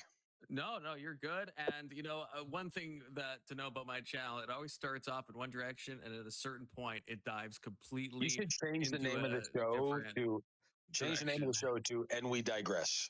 I usually will change it. Yeah, usually after I'll have this, because I'll like start one video and then someone will join. It'll end up in a completely different thing. So sometimes I'll edit the title to suggest that. But I kind of love that it like starts normal and then whatever direction it goes. I'm all about the chaos. So yeah. Well, you got a new subscriber in me. So Nacho. Thank you, brother. Yeah, I only go live like once a week. It's like Wednesday and Saturday. Yeah, Nacho's the big fish here. Nacho, if you want to like plug your stuff, I mean, if you want, I'm just you a could guy, maybe gain dude. 5 subs if you plugged your. Think of the 5 Hell subs. yeah, dude. Nah, I don't stream as much anymore. So I'm kind of getting back into it though. So that's what Andrew was trying to do, is putting me onto the Tim Pool thing. So that was kind of chill. But yeah, towards like the middle of this next year, I think I'll definitely be like back to a regular schedule though. have a 2-year-old or a 3-year-old and a 1-year-old, so it's like It's tough. Yeah, dude. Got a lot going on. I just subscribed to Nacho and I just subscribed to the Confluence. Appreciate it, man. Great. Just be careful. That Confluence, he's a Canadian. He's a little shisty. Allegedly. Allegedly. Well, look, Norm Macdonald was Canadian. That's all you need to know. That's Yeah, there you go. There's been some good. There's been some good. There's been like To be 3. clear, Oh, what? from Norm was Wisconsin. Canadian, From wasn't he? Damn. Wisconsin. He was from Quebec City. Yeah. See, and I'm from Wisconsin, so I got a one up on that. I'm just saying. I've just spent a Well, little bit. take your a little squeaky too long. cheese. Take your squeaky cheese and go fuck yourself, fellas. Have a good night, bud. Later. Good night, y'all. Yeah. Everyone take care. I'm gonna end it. And thank you, Nacho, for stopping by. I mean, I don't want to like fanboy too much, but once you mentioned the erudite thing, I watched that full episode, and so appreciate having you on. That was a good time, man. That was yeah. I mean, I will stand a bit too much for Kyla as well. I will say that I'm not a fan, but when she's debating someone, it's a fun watch. It's a fun watch. What can I say? Yeah, and she's hot. Yeah. Anson, you can fix her. Actually, you can. And actually, Anson, before I end it, when I mentioned the Canadian serial killer, I forgot to pull us up. Anson was like, "Is she single?" And I was like, "Oh, Anson, no, please." That's the one line. Bonnie Blue, fine. If you want to try to fix her, not the serial killers, no. okay? Please, God, not the serial killers. Anson, it's impossible. Yeah, don't be fixing Canadian.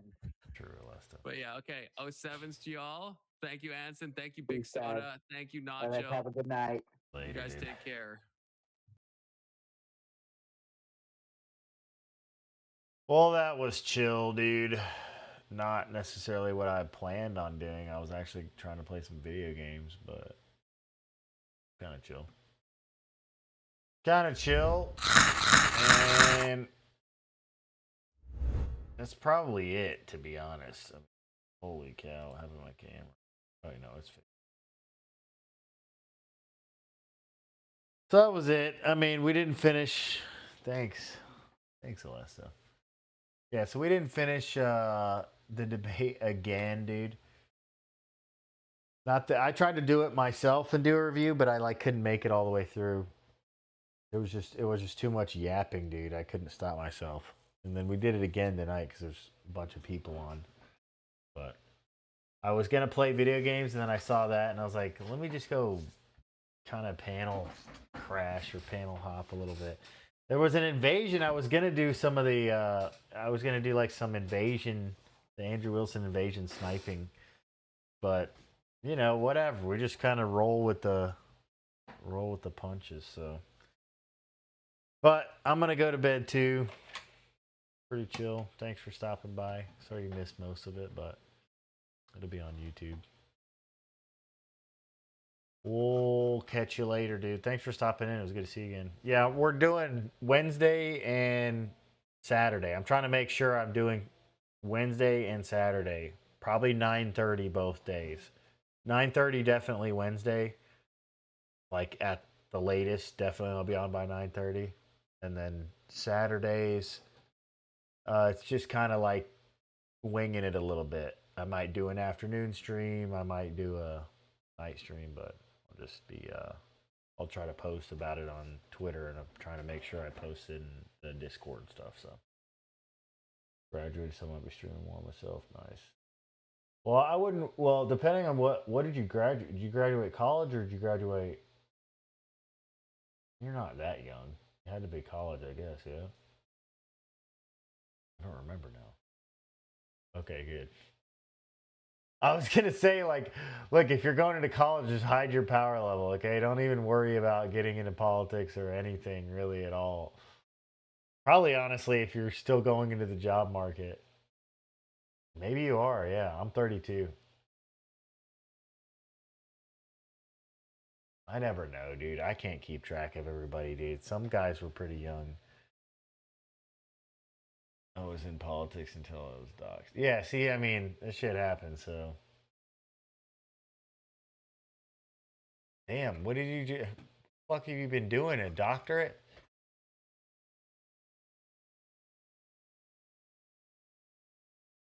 Crazy.